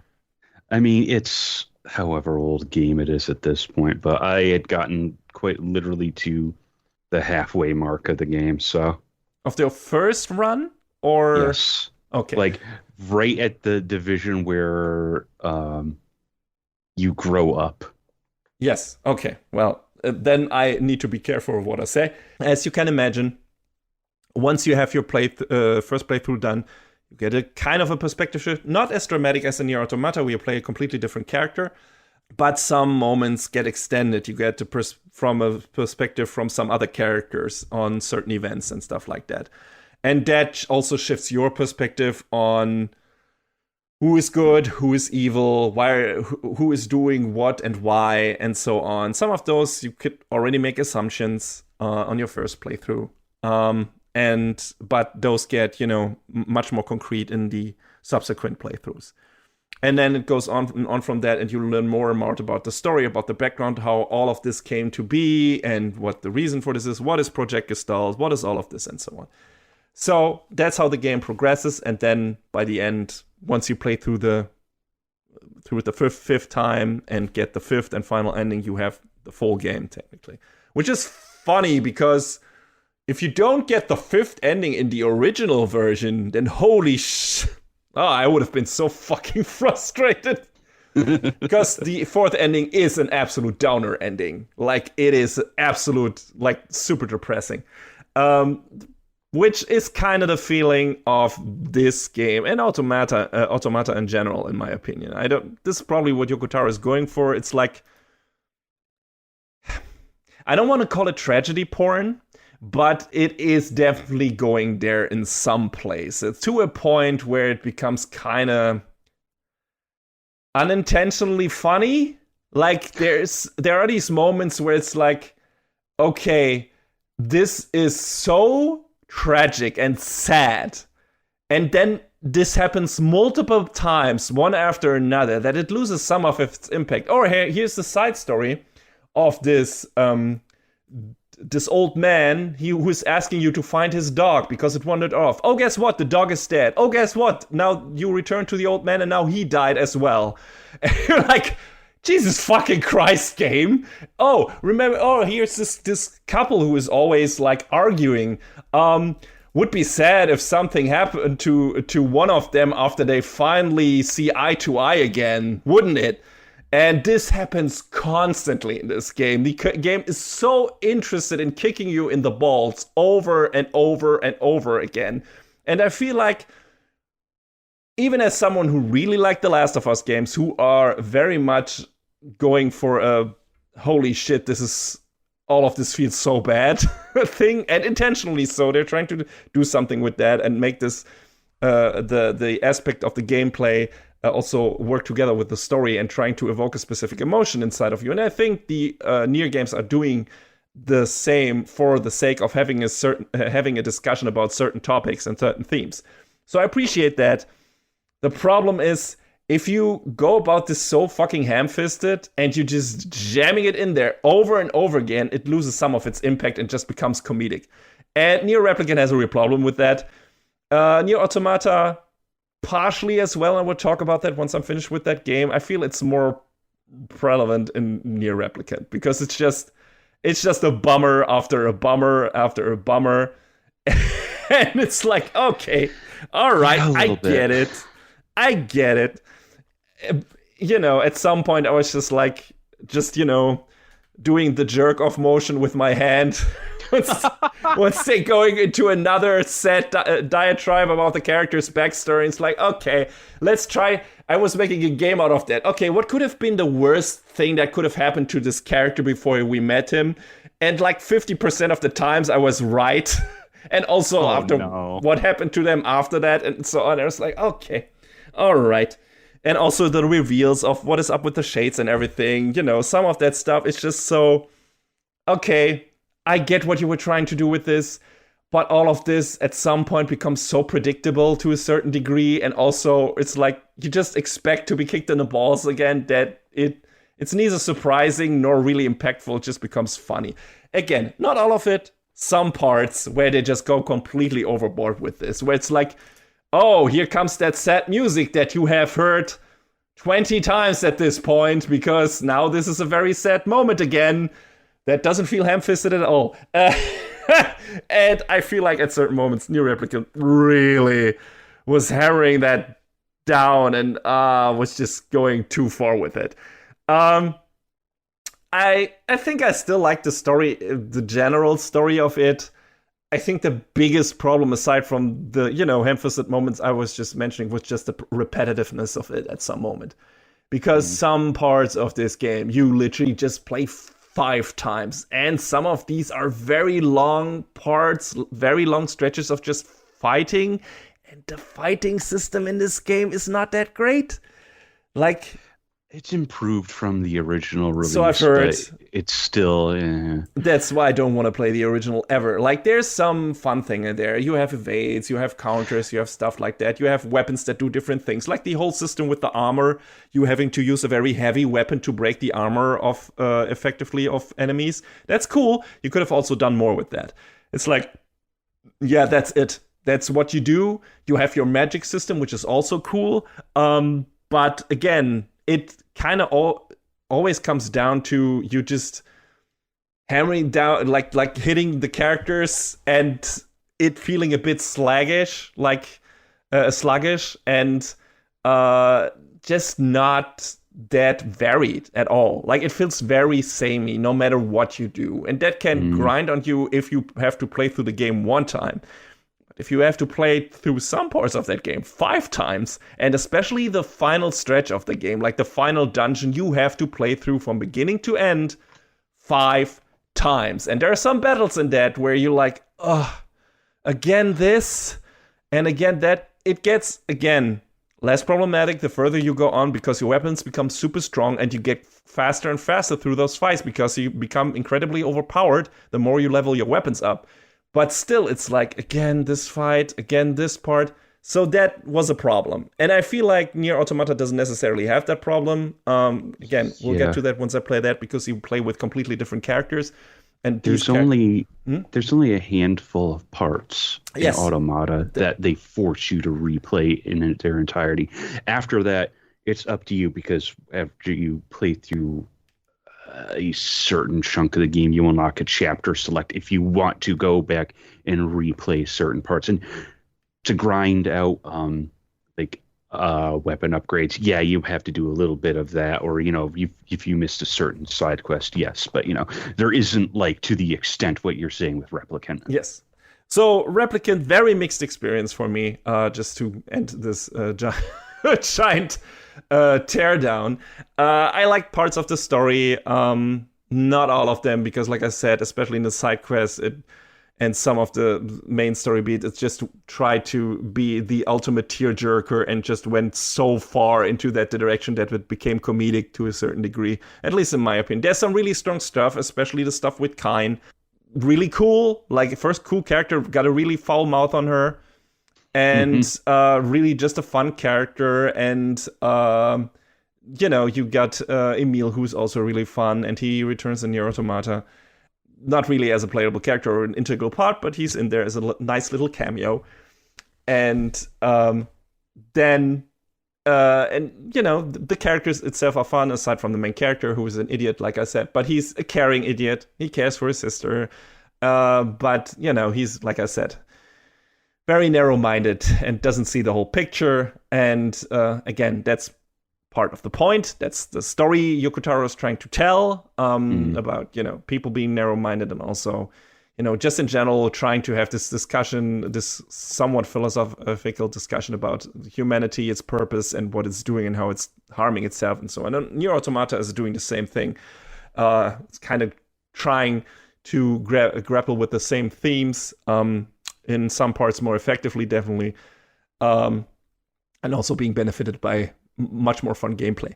But it's still an okay game in my opinion. Definitely suffers from being an old ass PS3 game still from its core and some of its game mechanics, and the budget just not being there in certain parts. A lot of stretches of the game, which is thankfully barely in Nier Automata, are just visual novels. You just read stories in that game like you do in Lost Odyssey. And, all of this, I'm like, hey, this is pretty decent. And some of it even cool. I wish I could have played that instead of reading it. And Yeah, I get it. I get that moment several times, feeling, and especially when it came to a story about, or the origin story of Kain. I really wanted to play her, that part of her story, and you just get to read it, which is a bit, eh. I think it worked a little better in Lost Odyssey just because they were meant to be more flashbacky. Yes, also it's You know? not like really fights that happening in that, and yeah, It's a lot more introspective Yeah. in comparison. yes, but it also I think was too much for me in that game too. But I don't know. a me Actually, problem. I don't know if I ever actually read through all of 1,000 Years of Dreams, but I would not be opposed to starting up the game and suffering through the tears to read through all of them. Yeah, I mean, well, you will go through tears in Nier Replicant, let me tell you, because that's what the game wants you to do, and wants you to feel. And like I said, I don't mind sad games. I think Last of Us, the two Last of Us games are fucking stellar. I feel like there needs to be a balance, and there needs to be a specific purpose, and the storytelling needs to be there. And Nier Replicant, just due to the repetitiveness and that grinding against the story, doing the same shtick over and over and over again, just with different characters, and you being at some point very able to predict what is going to happen because you just have to go for what the saddest outcome would be.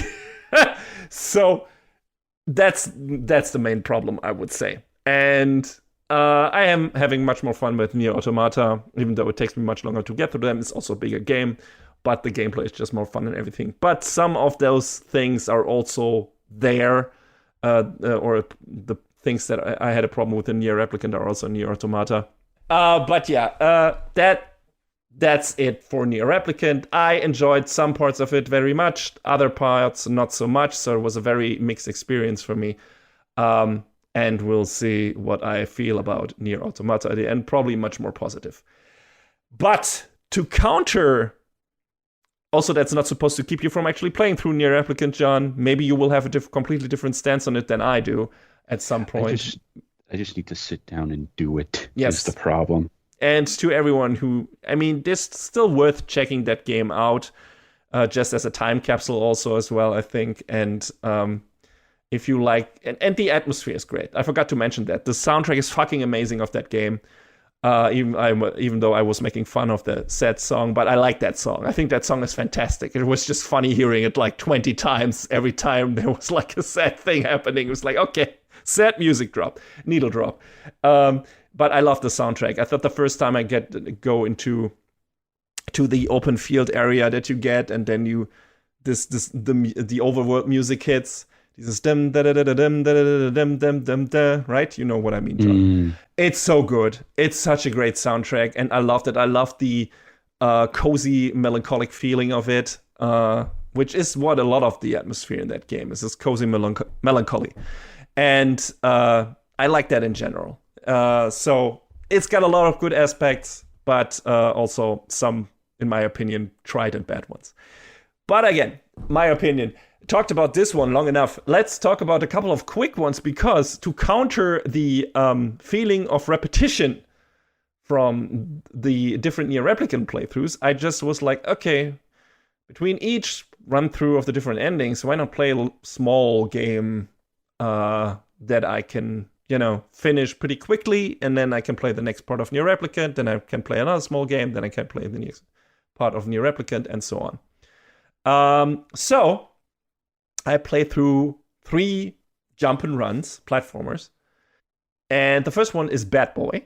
Probably not a game many people have heard about. Probably none of the ones I'm going to mention. Which was developed by Sony Games, which is a pretty new developer. Haven't done that much. I think the only other one is Super Samuro, which I've not played. It was a Kickstarter game. I backed it. Finally, physical copy arrived for me, and I liked it a lot. I thought it was a super fun game. It's a Mega Man-like, or even closer to Shovel Knight, in my opinion, because the game mechanics kind of work the same way. You have a bat instead of a shovel, but you hit the characters, you hit objects against the characters, you can propel off enemies with your bat, which you can also do with your shovel and Shovel Knight. It's very close to that. The overworld is, in the way you move around it, like has a very Super Mario Brothers 3 Shovel Knight-ish map feeling to it.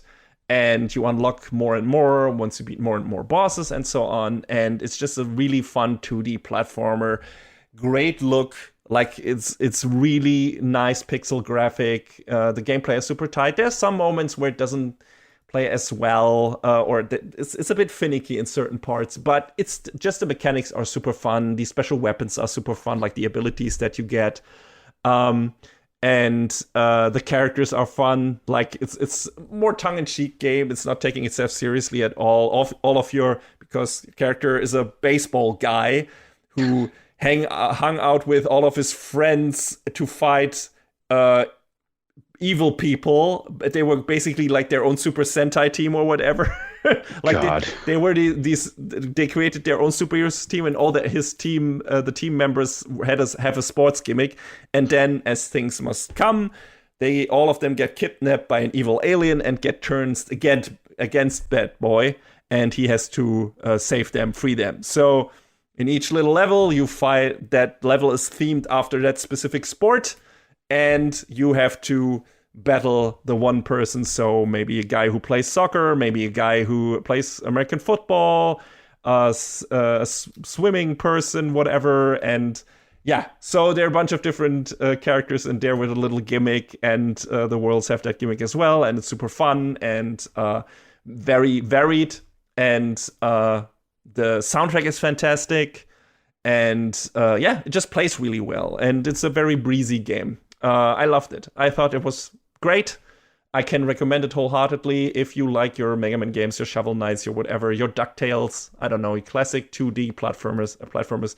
You really can't go wrong with Batboy. I would still say Shovel Knight is a bit better, but it's close. Really, really fun game. Enjoyed it a lot. I tried out the demo for it, just haven't gotten around to buying it, but it seemed like a lot of fun. Absolutely. Like, really, really fun stuff. Definitely recommend that one. The next one is maybe a bit more of an acquired taste for like people who played that particular or the original of that particular game, and it's Shadow of the Ninja Reborn, which was developed by Tango Project, which is kinda this project of old Natsume guys who do like remasters of old Natsume games. Some of them are still the original guys from that time when the originals of those games came out. Like on the remaster or on Shadow of the Ninja Reborn, the original Shadow of the Ninja came out for the NES. You get still the same composer and the same artists, but they were back with Natsume back in the days, and now they are Tango Project and doing just cool remasters of the old game. Like in recent time, they have done Wild Guns Reloaded, the Ninja Savers, Return of the Warriors, so Ninja Warriors or Ninja Warriors again, a remake of that, Pocky and Rocky Reshrined. And Shadow of the Ninja Reborn. All of these are fun games. Tough as nails, though. As was the thing back in the day on the NES and with the old Natsume games. All of these were very hard games, and that's the same case for Shadow of the Ninja. It was super hard back on the NES, and I loved it. It was this weird fringe game, kind of Ninja Gaiden clone, but also did a bit its own thing. But I love the soundtrack of it. I love the style of it, and they gave it a complete graphical overhaul, just like with their other stuff. Incredibly beautifully hand-drawn sprites. Especially Ninja Savers look fucking stellar when compared to the original, and the same for Shadow of the Ninja. They went into with a bit of a different art style this time than with the one in the original. It was just not just an upgrade, but a complete overhaul in terms of style of the enemies, of your main characters. Went a bit more into a 90s anime style, while the original game felt more like an 80s anime style, and I like the 80s style better. New one is a bit too colorful in certain parts. If you like the old game, if you only know the new one, you don't care probably, but it's a bit too colorful, a bit too, I don't know, bouncy, which kind of goes against the content of the game, which is pretty fucking tough and kind of dark in a way, just in terms of how the world is structured, how the world looks and everything, or what the world is supposed to be, because it's like this is city taken over by this evil emperor guy and whatever. But I still think it's a beautiful game. It's beautiful to look at, even though the style is not necessarily the one that I wanted. But I like that game. That game wants you to commit. Like, that game wants you to just go in there, don't hesitate. If you wait too long, you're fucked. Also, just prepare to play some parts of the stages over and over again, because it's just one of those super tough platforms. It's got great movement. It's not as great as telling you what your character can actually do and how it works. The weirdest thing is, if you play through the normal story mode or arcade mode, you have to actually die and then exit the stage, I think. If you just exit the stage while you play the game, like if you go to your select screen and then exit the stage, I think it doesn't save it. And you start from the last place you died, actually, which could be 1 stage ago, 2 stages ago. It's this really weird decision, and please keep that in mind. Like, if you ever play this, because that kind of super frustrated me, because I had already beaten stage 2, and then I was like, hey, I'm at stage 3 now, and I made some mistake. I don't even know exactly anymore how it works, but I did something wrong. I did just exit it normally because I assumed it auto-saved, but it doesn't. It only auto-saves when you die. I think that's how it works. And then I was picking up the game again the other day, and then I was just at stage 2 again instead of being in stage 3. And I was like, what is going on here? Why am I here? I already beat this stage. Super weird things. I don't know why they did that.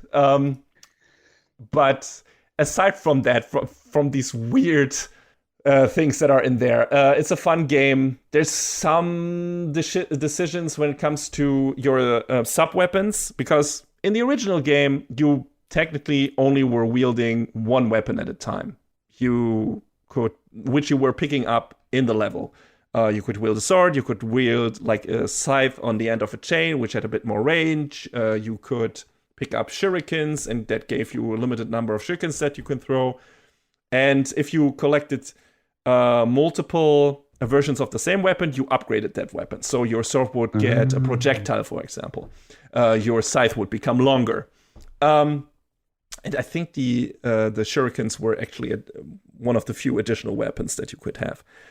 In this, the weapon system behaves completely differently. You always have your sword, you always have the scythe, so immediately your attack options are multiplied, and the game accounts for that. So you on a lot of bosses, in a lot of parts of the stages, you have to make use of both of these weapons. You need to make use of both your long distance weapon, you need to make use of your short distance weapon because of the attack behavior of the enemies.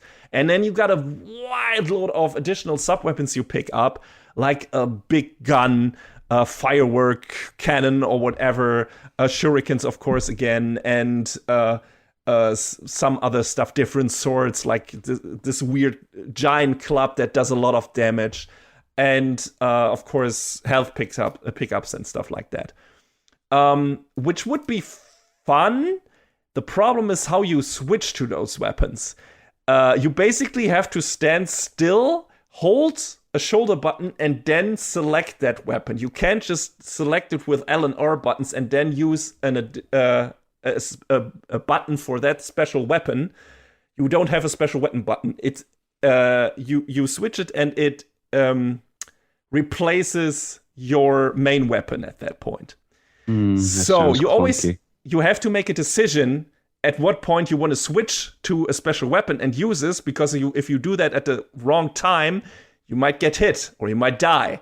So I think it's a very deliberate choice of you being aware of your situation and, doing like okay, can I do this now? Is it safe, or should I do it? Should I save this weapon for now? Maybe later I can switch because I'm in a situation where I need to be moving constantly.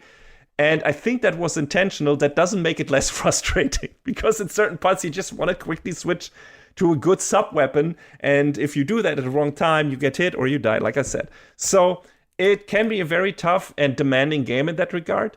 It was still fun. I liked it, but it's definitely one of the hardest 2D platformers I played in recent time. And since I like that genre, that is saying a lot. So be aware of that.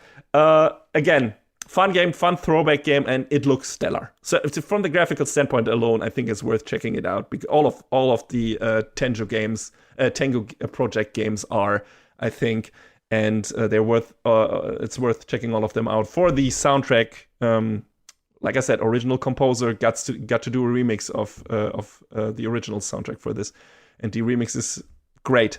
So same for all the other stuff. Like I said, if you want to go for one other thing, maybe like I said, Ninja Saviors. It's really good side scroll beat 'em up. But also all the other ones they did are fantastic. So yes, really enjoyed Shadow of the Ninja Reborn, with a caveat: it's tough as nails and can be pretty frustrating in certain parts. You know, some of the you can cling to ceilings, for example, and the way that works and how you switch between areas and stuff like that can feel sometimes a bit finicky if you're in a stressful situation. And then if the character doesn't do what you want him to do or her to do, because you have two characters to choose from, then that can be frustrating. It's like, God damn it. So yeah, be aware of that. But still, had a lot of fun with it. And was a good break between Nier playthroughs. The last one of these little short ones I played was Contra, Operation Galuga, or Galuga, which is the newest Contra game, I guess. After we haven't had one for a while, we don't talk about the one with the weird twin stick shooter 4-player thing that was absolute trash. But yeah, that sure was. Yeah, again, another throwback game to the NES. It's a classic 2D Contra side-scroll run and gun game, like those games were. And it's kind of a remake of the first one. You got your two main characters that you had forever, Bill Reiser and Lance Bean, and then a bunch of other characters, new ones that come into play here.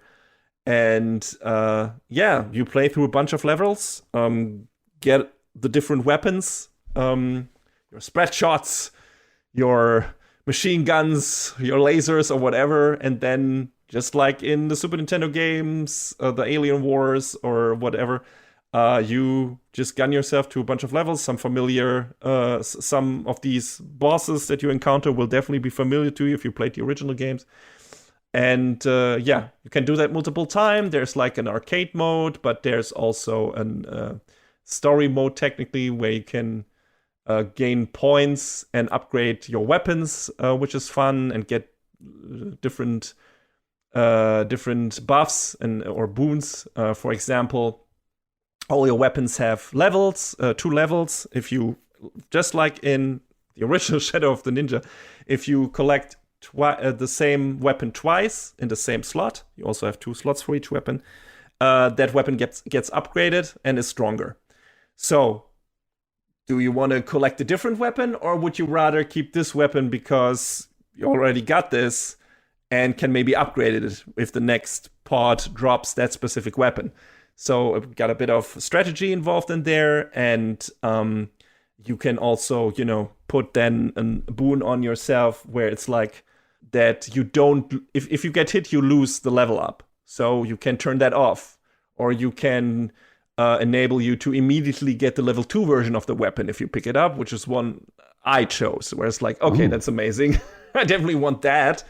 You can only pick 2 upgrades, where it's like, okay, I think I picked the weapon and 1 additional life. I think that was it. Or not lose the weapon when I get hit or something like, I don't remember. But there are a bunch of different upgrades you can choose. And yeah, it's fun. It's Contra. Like, it's just a 2.5D Contra game. It definitely looks like a budget game. Like it's done by Way Forward, and they know what they're doing. It's great, but some of their games look better. Some of them look not as. I feel like this is one of the games that looks a bit like one of their cheaper games. Like it's not one of their mainline, full power, good-looking games like the Shantae series. That's their main thing, I guess. And the DuckTales remaster that also looked really good. This looks a bit cheaper. But still, got some great moments in it, especially in the boss fights and everything. Got a lot of bullshit in it too, just like all Contra games. There's some moments in there where like, what the fuck? Some stages are ridiculously long, while others are ridiculously short. It's a bit uneven in that regard. And some of the save points are as well, where it's like, okay, how have I not reached the middle of the stage yet? Why do I have to start at the beginning again? Then you have some auto-scrollers, and in those especially it can become very frustrating if you pick up a weapon by accident because the screen moves so fast. Like, you shoot a weapon pod, the special weapon gets dropped on the floor, and if you don't jump fast enough, suddenly you have a shitty weapon that you don't want. And that's a typical Contra problem, I guess. The old games had that issue as well. But, maybe there were some ways to get around this. And they didn't do that. They wanted to give you the original experience, which I guess is fine. But yeah. Aside from that, fun game. Fun little run game. I can recommend it. If you like Contra, if you like the Contra games, you will probably like this one. So, and yes. The last one I played, I think, was Hardcore Uprising. So yes, I never finished that, but I liked what I played. But yeah, this one is... That game was extremely difficult. Yes, I can't believe I actually finished it. I would say this one is easier, but also doesn't look as good because it's not done by Arceus with looking like a Guilty Gear 2D scrolling shoot 'em up. But yeah, check it out. It's fun. John, you had some more on the games docket here. Yeah, I just kind of ran through some quick demos because the next fest is going on Steam, and usually I just check out stuff from my wish list. Because otherwise, if I took my time to go through the full breadth of all the demos on the next fest, I'd probably disappear for a month. So I went and checked out first off Wanderstop, which is this game about this girl Alta. She's like this sword master, and she's going off into the woods to train with this Master Winters, I believe her name is, but she's collapses in the woods and she can't lift her sword, and she gets saved by this big guy named Boro. And Boro, he runs a tea shop out in this clearing, and he's like, well, maybe if you stick around here and just learn to make some tea, you'll be able to relax yourself and then get back to, what you need to do. And Alta is very resistant to that. And she runs back into the woods and collapses again. And she sort of is like, very reluctantly, is like, okay, I guess I'll learn how to do this thing that you're trying to make me do. And it's cute, but the demo doesn't really give you a chance to really see what the game is all about. It teaches you the mechanics of some of the mechanics. I assume this is only a fraction of it. This is a way you plant the you plant the stuff, you get the tea leaves and the different fruits, and this is how you brew it, and they let you do that once, and the demo's over, and it's like, that's it. Which I got to assume there's a lot more to it than that, but the demo didn't really sell me on it, so I was sort of like, I don't know about this, man. So maybe there'll be more to it. Maybe I'll look back at it again, but for now, I was just sort of like, I think I'm good. After that was a game called Beyond the Ice Palace 2, which I was trying to figure out, well, when did Beyond the Ice Palace 1 release? Because it's not available on any modern play. It was a game from 1988 that released on the Amiga, Amstrad, the Atari ST, the Commodore 64, and the ZX Spectrum. This game has been a sequel in the making for 37 years. just like with the sequel to Gimmick we recently got, where it's like, wow, okay, that happened. Yeah. So this is like a really cool looking pixel art.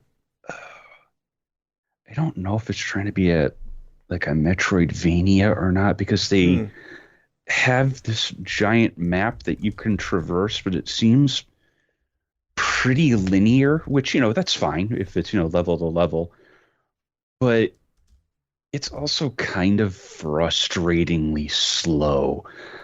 Like, you play as this like Dark Lord, whatever, who's, been resurrected from near death, and it's just, okay, that's fine, but the traversal is like, and you have this like sort of whip sword thing that you can, lash out at enemies with, and then you can use to grapple among stuff. And you have like this sort of dash thing that you can use to extend your jumps, but when you're on the ground, it has this weird cooldown, and it's like, I see what they're trying to do, and I respect it, and I think there might be a little bit of sauce to it, but again, it's just it's really slow. Maybe, that was the idea behind it, that it was supposed to feel a bit more deliberate compared to stuff like modern Metroidvanias. We were going all over the dang place all the time, which, okay, there's a space for that. But I was just sort of like, I don't know. Maybe if there was something a little more to it, but as it stands, not so sure about it. It's very pretty, though. Just looking at screenshots and animations, it's looks really nice. The pixel art is incredibly beautiful. Yeah. So I won't take that away from it at all. Like, it's a very striking game. The pixel art trend sort of continues on after this, because then I tried out Gal Guardians Servants in the Dark, which is the sequel to the other Gal Guardians game that I&II Creates put out, Demon Purge. That's it. And it feels snappy and fast. You've got two different characters. You've got a gunner. You got and the other one uses a sword, and different enemies drop sub weapons, sort of like Castlevania, and you can equip two at a time, and you can do sort of neat combinations with that. So that's also really neat. It's got I&T's great pixel art style, so I enjoyed the first game, so definitely worth taking a look at this one as well. So, and that is somehow related to Galguns. Yes. Okay. Question mark. I don't fully understand it, but because I never played Galgun, but I think it's just because they had some characters that they were borrowing from Galgun. Okay, interesting. So kind of like the same as the Yorhane thing in a way. Yeah, sort of. Yeah. But again, pretty looking game. Like, of course, getting Symphony of the Night vibes from this, which is probably intentional. But, for certain. But definitely also looks like it could be a lot of fun. Next one I tried was a Toho fan game called Sanae Sylphid Breeze, and it's just a Kirby game with a different coat of paint. Okay. Sanae is not really a main character, but one of the more prevalent characters across the grander Toho verse, because there's a lot of main games, there's a lot of side like fan games that spun off of it, and she uses her magic to suck up enemies into her sack that she carries around, and some of them you can turn into special powers. And I started playing, I was like, wait a minute, there's something about this. And as soon as I understood what was going on, I was like, I see, I understand. For some reason I expected a shoot 'em up with that name, but yes, it definitely looks like a Kirby game. Yes, it definitely has the visual style. A lot of it, the sound effects and music are distinct enough to be like, yes, it's both, but it's not either. So they are kind of steering clear of the dragon's eye that is Nintendo on that. Smart choice. But yeah, it's a cute looking game. It plays really well. Like, it had a couple of demos in there, a couple of levels in there, and some mini bosses and whatnot. So yeah, neat. The last one was Fubuki Zero In on Holoearth because Hollow Indie has been putting out some really neat games, and This is related to the HoloLive VTuber stuff. Yes, and this one is centered around everyone's favorite fox friend Fubuki Shiragami, and she goes around with a sword slicing up spirits, and you meet the other characters, and very Mega Man-like, you get their powers, you can switch between them and use their weapons, on and off. You can summon up different spirits to come out and help you during fights, and it's very fast-paced. The sprite art is intensely detailed. Like, it's a very gorgeous looking game. Yeah, I agree. I'm just looking at it. It's got great anime sequences in between, apparently. Yeah. So it's got a lot to it. I've been, like I said, I've been VTuber pilled. So even though I don't watch a lot of Holo Live proper, a lot of the stuff that's been coming out has been neat. Like, ever since Cover Corporation was like, hey, we want to see more games and we will money hat your projects, there's been a lot of stuff that's been coming out. Like Idle Showdown, I think the developer was like, oh, we are going to continue to make it be a free game. But there are those out there who are like, yeah, if you're going to give us a little bit of money, we'll go for it. And, there's been neat stuff coming out of that. And this is one of the things that's coming out, I don't remember when exactly, but soon-ish. It's cool. So, definitely give it a go. Neat. Yeah, that's the bulk of the stuff I checked out on the Next Fest. Cool. Yeah. Check those out, people. Especially if you like 2D games or pixel art games. Some of these look really pretty. That's it for the game section, which was, of course, really packed this time around.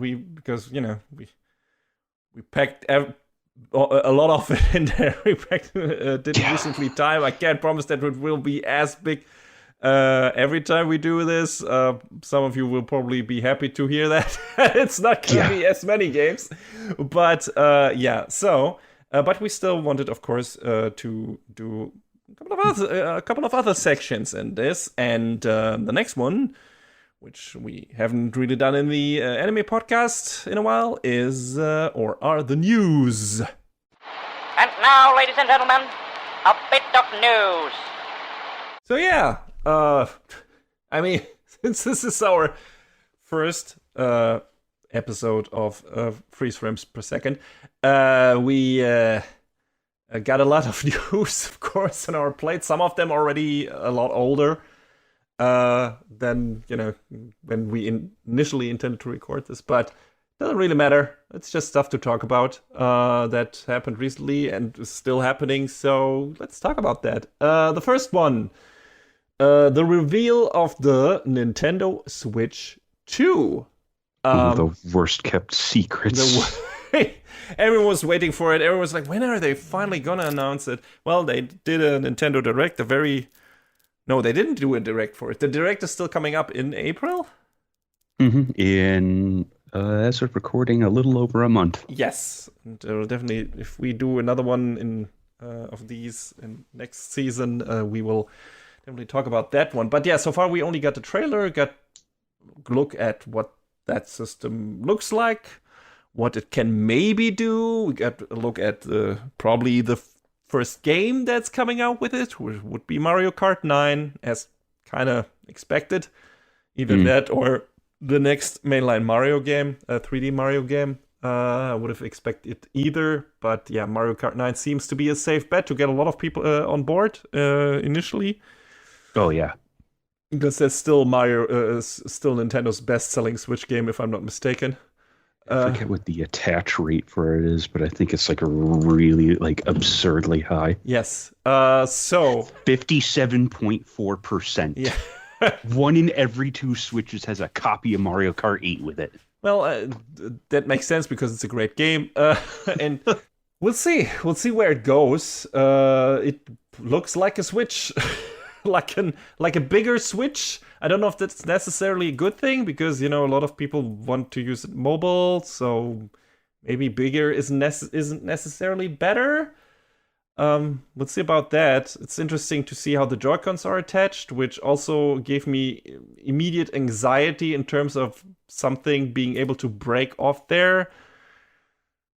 Especially if you have kids, which I don't, but, I know people who do, and they should be worried.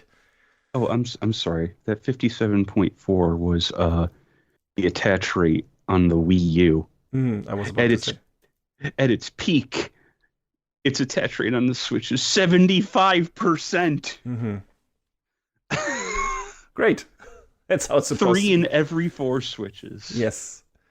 So yeah, the Joy-Cons look a bit differently. People, apparently we will be able to use them as mice. Yeah, I'm curious about that still. Which might mean we get a new Mario Paint. Mario Artist? Mario Artist, something like that. Yeah, could be. Will be really interesting. And I'm looking forward to it. Not really to say, people who watched like every second of this stupid trailer and tried to analyze it. It's just a new Switch with more power. That's what everyone kind of wanted. And then everyone acted disappointed. It's like, what did you expect? Oh, Nintendo is playing it safe. There's not enough innovation. It's like, what do you want? What do you actually want? Of course it's nice for Nintendo to always be innovating and doing new things, like they did with the DS, with the 3DS, with the Wii, of course. But it also can backfire, like with the Wii U. And now they got this surefire hit on their hands with the Switch, and it's like everyone liked that thing, everyone bought that thing, and why would you not try to repeat that success? That doesn't mean that it will be successful, like with the Steam Deck and everything, though that is not as, I feel like, hasn't permeated the gamosphere as much as the Switch does or has, so... It kind of set a fire under the whole idea of PC handhelds, though. So, a lot of people have been trying it for so long, and then Valve comes along and says, okay, what if we just run, our own operating system? It can run not every game on Steam, but a large chunk of them. And it has for what it is, a decent performance profile. We'll touch on this again in a few minutes, but some of the other ones that have come out have done things better. Some of them have done things a little bit worse. But now there is a choice, and I forget what company it is. There's one company that seems to be putting one out like once a month, and it's like, Jesus Christ. Please slow down. Yeah. We'll see how this works out. I'm really interested to see the direct, to see what other things there are, what other games we're getting. It's nice that you can play Switch 1 games on the Switch 2. I hope with a bit more power. Probably gotta wait until that's out to play Xenoblade Chronicles 3. Yeah, I had been saying for years I want to play Hyrule. Oh, God, what is it called? Hyrule Warriors. I have to look at my shelf now to get the name right. Hyrule Warriors Age of Calamity at something, resembling a playable frame rate. So yeah. We don't want freeze frames per second in our games, actually. So yeah, of course, this is one of those things. I probably won't have the money for it, but I will buy it as quickly as possible because I've been looking forward to a more powerful new Switch for ages. So using my current one, not right now because I'm playing Nier Automata, but eventually I'll pick it up again, probably to play Skyward Sword HD or something. Yeah, so looking forward to a better, possibly, version of this. And yeah, not much more to say about this right now, but definitely when that direct comes around. Yeah, I'm looking forward to selling my current Switch because I still have a launch model one, and I think that Wi-Fi antenna is starting to flag a bit, so... I don't have big Joy-Con drift yet, but that might come at any moment, so... I don't feel like I ever ran across that because I think mostly because I didn't really use the Joy-Cons. I mostly used like Pro controllers, and later on I bought these larger, not Joy-Cons, because I have giant bare hands, so using those Same. teeny tiny Joy-Cons is like a one-way trip to Cramp Town. So Yeah. I mean, I've encountered it a bit recently when I played on mobile, and I was like, oh, okay, my character's moving. Why is it moving? So it's about time. It's been a while. I still have the original release version, like the first iteration of this. Didn't get an OLED version or one of the other later ones. So I was like, oh, maybe I should just buy an OLED version. And I just kept waiting and waiting and waiting. And now it's like, well, I guess I'm not. I'm just going to buy it whenever it releases, which, assuming the release date at this point is probably June or July. We'll see. Looking forward to it. Anyway, the next thing that we have was Sony's Direct, the State of Play. That came at the, I guess, mid of February. Yeah, some interesting stuff in there. Definitely the Sega stuff. Looking forward to that. The new Shinobi game. Looks really good. Maybe the new Sonic racing game will be fun again. I'm pretty sad that it's still not a new Sonic and Sega All-Stars game and only Sonic characters. But but it looks like it's going to be like transformed. Yes, with the it looks different closer vehicles. to transform than the team racing thing, which nobody really liked. So yeah, it's good that they do that, and a bunch of other stuff that looked interesting. I don't know, what were some of your highlights? I've been waiting to see more of Hell Is Us because that looks cool. Yeah. Kind of out of nowhere, DLC for Lies of P, which is neat. Yeah. I guess I haven't played it, but I guess people really, really like it. So Yeah, this is still in my backlog. Got it in my and then it was nice to see Lost Soul Aside finally has a release date after it had been in development since. Because I remember the dev was like, "Oh, I don't like the way Final Fantasy 15 plays." Well, it's been a minute, guy. Yeah. But it's nice to see it's going to finally exist. And then there are a couple of other things in there too. Like Mind's Eye looks cool, even if it's probably just going to be just fluff. Yeah, we'll see. I mean, it looks like budget GTA, but also maybe the story is interesting enough. Oh, we'll see. And of course, the new game by Housemarque. Zaros looks neat. I will not play this because I did not like Returnal at all. That game felt like it was wasting my time, and probably get the same feeling about Zaros. I'm glad for Raul Coley, though. He seems to be a big gamer guy, and I'm glad for him that he gets to be the main star of this. So, yeah. I feel so weird in saying, "Oh, Rahul Kohli is awesome," but I got to know who he was through Funhouse when it still existed. Because he was on there semi-regularly. Yeah. I think the first thing I watched with him was iZombie.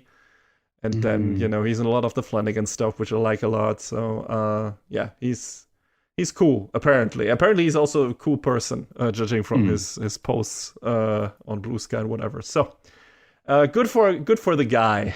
He and Alana Pierce play off of each other a lot, and they're both really funny. Yes, they're a good couple. They're really entertaining. So, and they got a very cute dog. Yay for Banjo.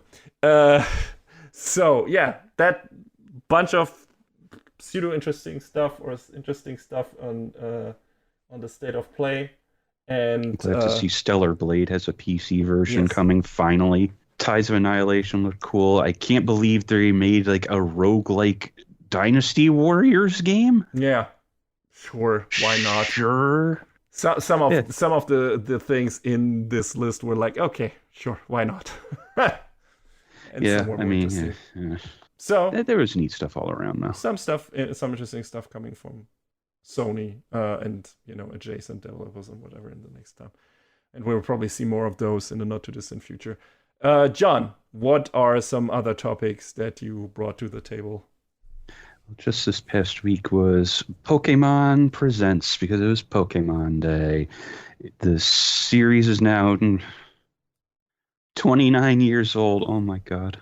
But there were a lot of non-game announcements in there, like I guess Pokemon Concierge is coming back, and that's a cute little mini series. Pokemon Go to Unova. I really wanted my black and white remake so badly. I was coping so hard. Didn't work. But the big thing that they talked about was they actually talked about Pokemon Legends ZA. They talked about the starters, that it seems a lot more confined than Legends Arceus. Like it's supposed to be mostly within Lumiose City, which was part of the setting of X and Y. And they're changing how combat works. Okay. Which is what I was alluding to earlier.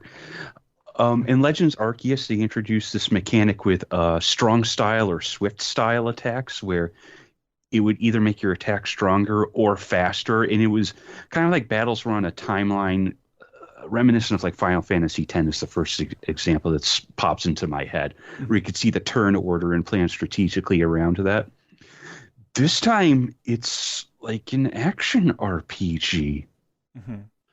Where you have like your attack buttons and cooldowns, and you're having to dodge stuff in real time, and it's kind of, I think, a change that the series has needed, because it's been the same thing for so long outside of your weird outliers like Pokemon Rumble and Pokemon Unite, which are like whatever sorts of games that exist on the fringe. I know people love Pokemon Unite, so I'm not going to poop all over it, but I'm also not a MOBA type of guy, so.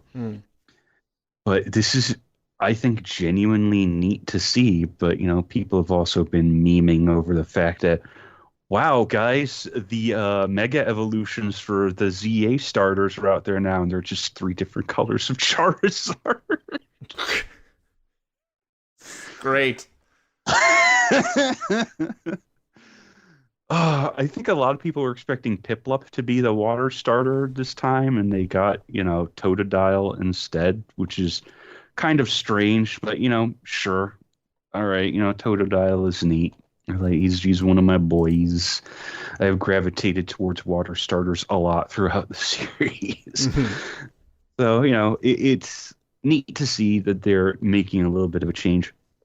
It's launching later than expected. A lot of people are suspecting November, which would line up with a lot of the main entry launch periods in the times past, but they were radio silent on this game for over a year. So at least it wasn't as long as Platinum was silent on Bayonetta 3, but we all know how that game turned out, unfortunately. But yeah, so that's a shame, but I am cautiously optimistic about ZA, which means I still need to sit down and crank out the rest of Legends Arceus. So I will try and get to that. How long do I have? About 8 months. That should be doable. So I think that is manageable. Hey, maybe next time we do this segment, I'll be talking about it again, and I'll have finished the game. So we'll see. Yeah, that's the big news from Pokemon Presents. The next thing I was wanting to talk about was PC hardware and the absolute state of the NVIDIA 50 series launch. Guys, it's not good. A lot of the NVIDIA lineup this time is way overpriced, and it's not really delivering what it should be. Like, I think it was it the 5070 that was basically like, or the 5070 Ti was basically just a souped up 4070, and the performance difference was like not worth the money. The NVIDIA, in their infinite wisdom, has been making the switch from the standard 2x4 power connector to this 12-volt high power thing, and on 5090s it has been literally melting and destroying the connectors and destroying the graphics cards. That's a real good waste of $2,000 if you can get them for actual MSRP, because people are scalping the heck out of them, and some of the partner product has been approaching $3,000, which is like, that's stupid. You're stupid. And if you want to look online, like Gamers Nexus again was pointing out that some places are trying to put out these absurdly priced bundles that are like approaching $6,000 and $7,000, and it's like, why? I don't know if it was a joke or not, but a friend of ours posted a picture of one that was like an entire. It has to have been fake. It has to have been a joke, but it was like an entire like kitchen setup with like a fridge and this and that. Oh, and a graphics card for $10,000. So it's like, what do you mean? There's no way that's real. Shut up. Price can always go up. Price can always go up. So then AMD comes out just yesterday with like, hey, the 9070 and the XT are going to be $550 and $600, and I'm like, let's talk. So I am all but waiting on the benchmarks at this point, because I'm looking to build a new computer soon-ish. I just Intel built mine, isn't so I'm out. Yeah, Intel isn't doing too well on the CPU side. Like the 13th and 14th generation CPUs were not great. Like the 14th gen CPUs were like literally dying in socket from regular use. And then I forget what they're calling. It's ostensibly the 15th generation, but they're calling it like Core 2 Ultra, I think. And they're not providing the performance they should for the price they're asking. So they've been taking this weird step backwards. But AMD out here is like, yo, check out the 9800X3D, and it's like in its own class. So I'm waiting for news on the 9950X3D, which I think is supposed to launch in the next week and a half. So I'll be waiting for the benchmarks on that too, because I am ready to just go Team Red this time around. I will say though that even though NVIDIA is the top end of the market, and their prices are absolutely insane, I'm glad that AMD is out here to give them some competition in the mid-range. And Intel, even though they're not doing great on the CPU front, they're trying. They're trying with the ARC cards, and they are competent. They're doing decently well. Like they launched in a state with the first generation ones, but the new ones are like, yeah, they're putting in the work to make them worthwhile. So maybe at some point, ARC cards will become like a viable choice, even amongst, the mid-range stuff. But that would be good. Competition is good for the customer. Yes. And that's the crux of it, because I couldn't see spending $2,000 on a 5090, especially with the state that they've been in. Like, I definitely overpaid for my 3090, and I get the feeling from the way it acts sometimes that it used to be in a crypto rig. So I'm looking to sell that and upgrade soon. There were about the 9070. I guess there were rumors that there was going to be a 32 gig, a one with a VRAM count of 32 gigabytes at some point, but someone at AMD was like, yeah, that's not happening. Like, they shot down that rumor pretty plainly, and it's like, okay, all right, sure, the 16 gigabyte SKUs are what they are. But going back to what you were talking about with what we were talking about with Steam Decks and PC handhelds earlier, AMD showed off at CES in January their Z2 lineup of processors, which kind of are like all-in-one things that are good for handhelds. So I guess Lenovo launched one of their SKUs on the Z2 architecture, like using the Z2 Go, because there's 3 different tiers of it, and I guess it works, but it doesn't really have the performance uplift from Z1. So I'm waiting to see, with the other ones, like if Asus comes out and they're like, oh, here's the ROG Ally 2, and it's a decent uplift. I might consider selling my Steam Deck and upgrading. And I would still, anyway, install SteamOS on it because it's the better opportunity. It's the better method for running games, on a handheld, because it just works better than Windows. And, it's like, it is the console handheld interface, because it works fine with touch controls and controllers, whereas Windows on a touch screen is like, it exists. I wonder which chip will be in the Switch 2. I think it's supposed to be an NVIDIA chip in the Switch 2s again. But I'm not certain about that. I think there was talks about Samsung having some kind of hand in that. I don't know if it's supposed to be the display, or if they are heading up the actual internals, but there's still talks between NVIDIA and Samsung. I'm not 100% certain. But then before we get into, I think, what will probably be our last segment, apparently Assassin's Creed Shadows just leaked in full. Oh my god. Oops. Really? That's what you get for postponing it all the time. There's been so much hemming and hawing, and people have been having their opinions about what do you mean a black samurai? Hey, bro, Yasuke existed. Shut up. Yeah, absolutely. So yeah, and like you said, they delayed the game into the ground, and it's supposed to release, I forget when exactly, within the next 2 to 3 weeks as of this recording. But I don't know where to find it, but I guess if you do know, you could just find it and play it in advance if you want. If you want to do that, these days games without their day one patch are sometimes unplayable, so we'll see. Yeah. But yeah. Leaks suck. They shouldn't happen. And, both with news, but also especially with games. So this is kind of bad, pretty bad, but this is the world we live in now, I guess.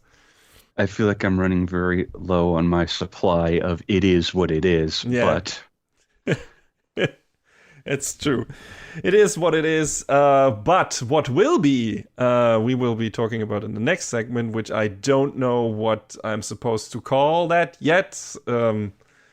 This, topic of the week, topic of the episode, some spiffy name related to games. We'll come up with something. But yes, let's get into that.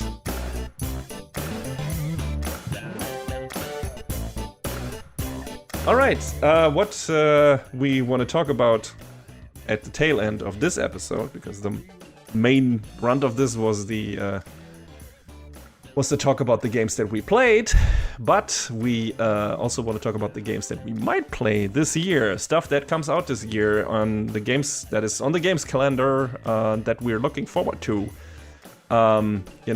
Notwithstanding that some of these might still be moved to next year if something goes awry, and also me actually buying them this year, which might or might not happen. But just looking at what comes out this year, right, or is supposed to come out, and which of those interest us. The first one that is imminent in like 2 weeks or something is Fatal Fury: City of the Wolves, which is the sequel to Garou Mark of the Wolves, and the first mainline Fatal Fury game since that. Did we have? We had some spin-off Maximum Impact and stuff like that between.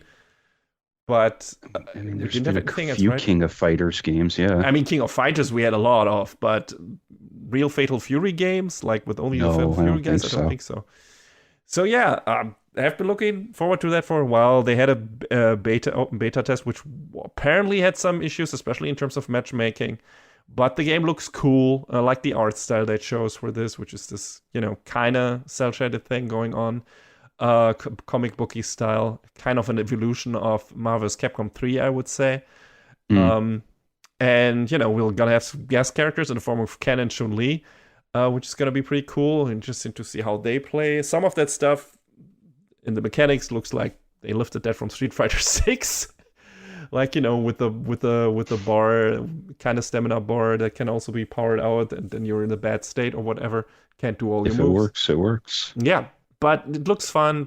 It got even more stuff that you can do, like air blocking and stuff like that. So I'm really interested to see, to play it. I didn't get around to playing the beta because I didn't have any time. I installed it one night and then I forgot about it. Yeah, but maybe they'll do another one, and then I will check it out. And otherwise, I'll see. The problem is, I don't know if I'll buy this at launch, but I should, because fighting games, especially if they're not the big names like Mortal Kombat or Street Fighter, have a big falling off point after like a couple of weeks. So where not a lot of people are playing them anymore, or not as many, definitely. So that's one of the games that I definitely want to get in on from the beginning.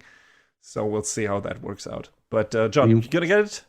One of the nice things is that they're including the first season of characters with the price tag. Yes. So, that's pretty good. That's true. Because I was looking at the Steam page, I was like, okay, City of the Wolves Deluxe Edition. Where's the not Deluxe Edition? Oh, okay, that's just edition. Okay. yeah, that's pretty good. Excuse me, City of the Wharves. Yeah. Sure. But I assume you're gonna get it. You got that marked as one of your must buys, or is that still a maybe for you? Oh yeah, I wish I'd gotten my hands on it, the beta, but I definitely want to check it out because I loved Mark of the Wolves, even though I was certifiably terrible at it, but it was still fun. Yeah, definitely fun game. Looking forward to it. The next thing that would be coming out, and I'm also very much looking forward to, again, no idea if I'll buy it this year, but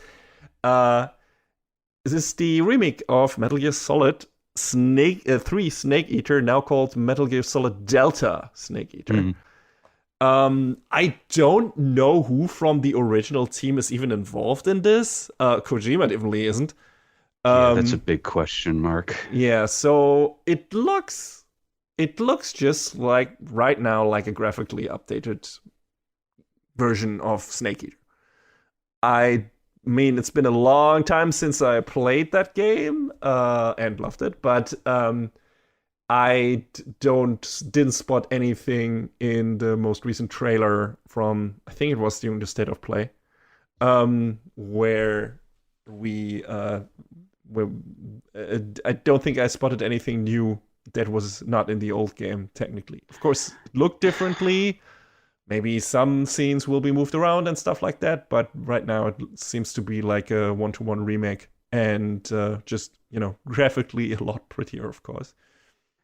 Yeah, I'm sort of mixed on this one because I love Metal Gear and Snake Eater is fantastic. Mm-hmm.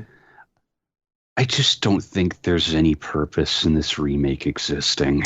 Sure. I mean, you can still play Snake Eater, I guess. Like Subsistence just released in the Master Collection. Yes, exactly. And it's a perfectly valid way to play it. Yes. I mean, maybe also consider it more of a remaster, I guess. But, I mean, remake counts if the graphic upgrade is big enough. If you want to play with updated graphics, if that is enough reason for you to play it again, then it'd be cool. And I think they re-recorded the voice, the dialogue. I think David Hayter is back as Snake.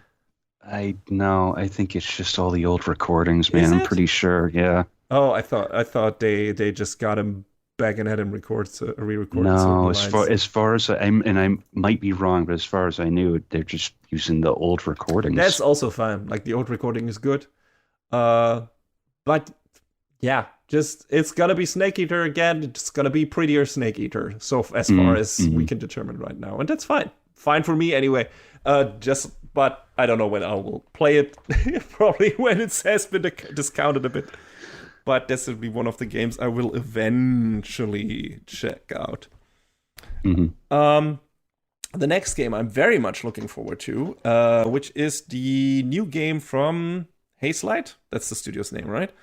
Yes. The people who made technically Brothers, A Way Out, and It Takes Two, especially. I mean, It Takes Two. I loved. I played that together in co-op with someone. We had a great time. It's definitely one of those games where, like, I can't believe I'm still getting new shit out of this game. Like, it was such a great gameplay experience. The story is, well, it's all right.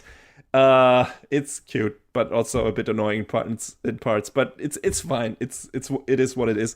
But the gameplay of that game, the game design, and all the different things that you can do in that game, and it always coming around with the new gameplay mechanic, even in its final stretch, was just crazy to me. And it looked really good. And it's just one of those standout co-op experiences that if you love couch co-op and you want to play that with your significant other or with someone else, with a good buddy, whatever.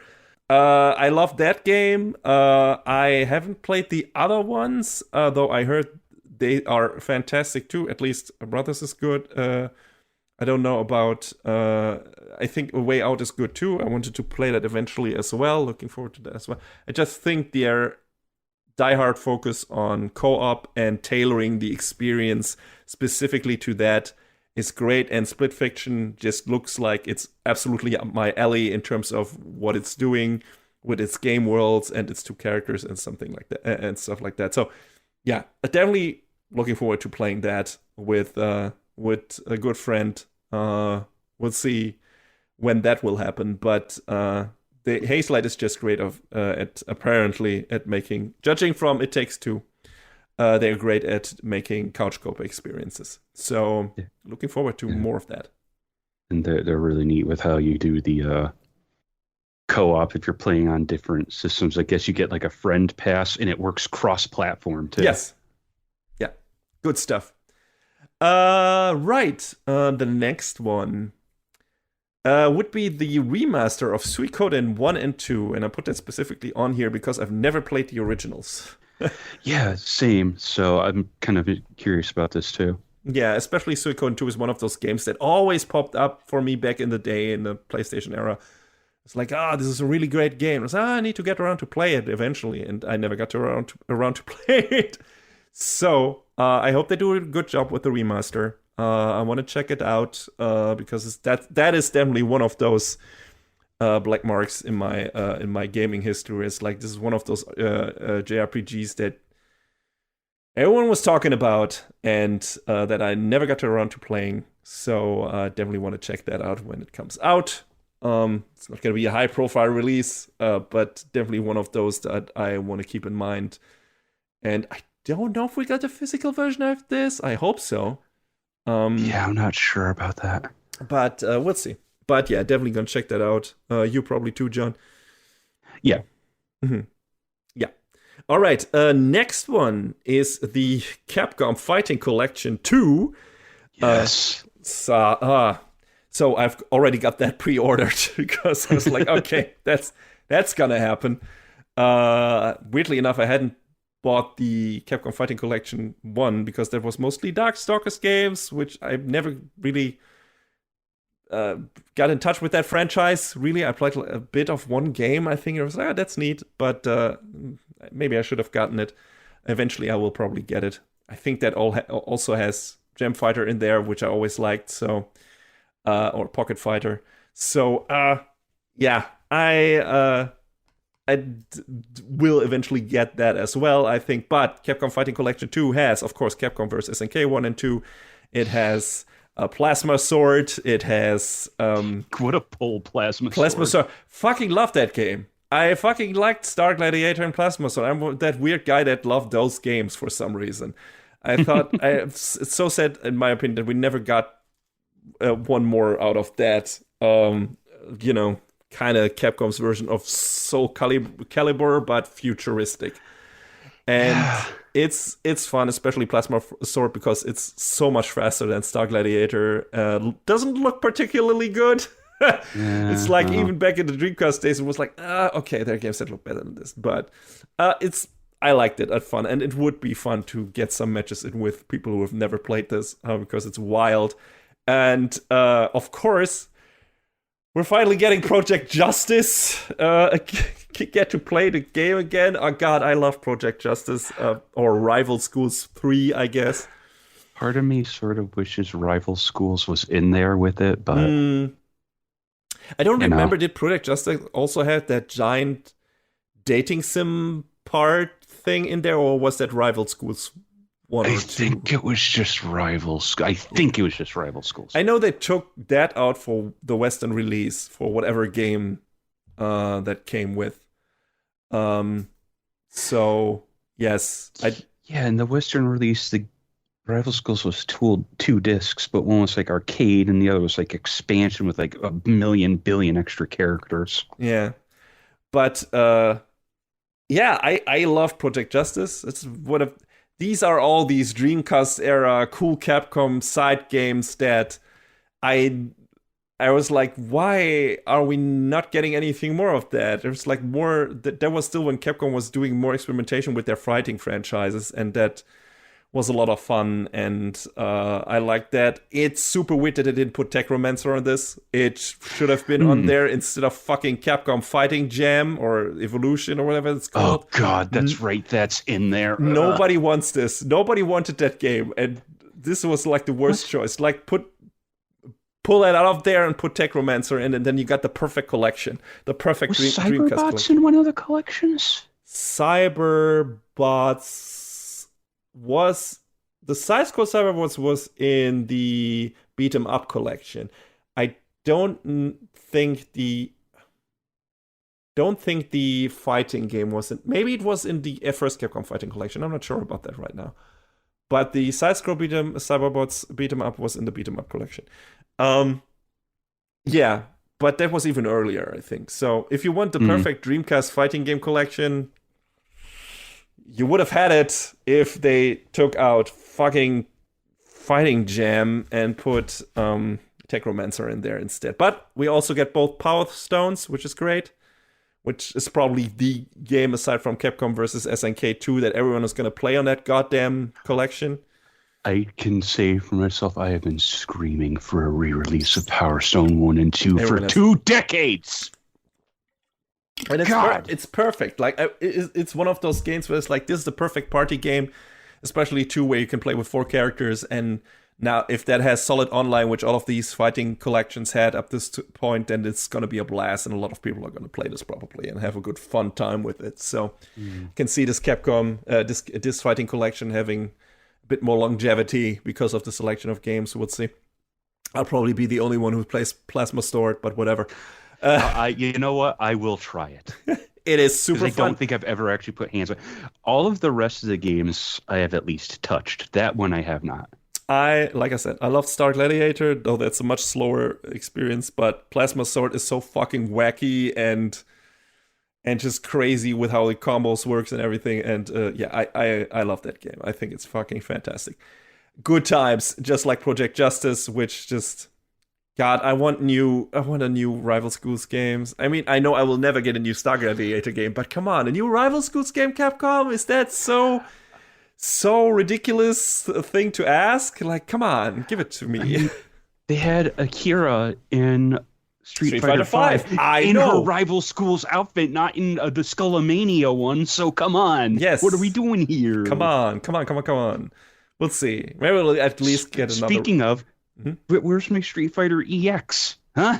Yeah, I mean, that's one of the next collections that they might do, right? Where it's like PlayStation collection and we get all Street Fighter EXs, and maybe we'll get then the first Star Gladiator, which is weird, like that they released the third Rival Schools game and the second Star Gladiator game before they released the first ones. But apparently PlayStation 1 emulation is a bit, or that particular board is a bit tougher to do. So, and they wanted to get Capcom vs. SNK out there, I assume. So yeah, we'll see what comes next. But they still got a lot of great fighting games in their backlog that they can put into collections, and I hope they will do that. So we'll see. I'm super happy about CVS and CVS2, just because it felt like for the longest time, oh, that's not going to happen. But then when there was the re-release of SVC Chaos, it was like, wait, maybe? Maybe, yeah. And apparently, I mean, Capcom and SNK have been on friendly terms now for a longer while, and now they have these a lot of these co-ops, most recently in Street Fighter 6 and now in City of the Wolves, and gonna happen that, and yeah, it's a good time to be a fighting game fan, I would say. Mm-hmm.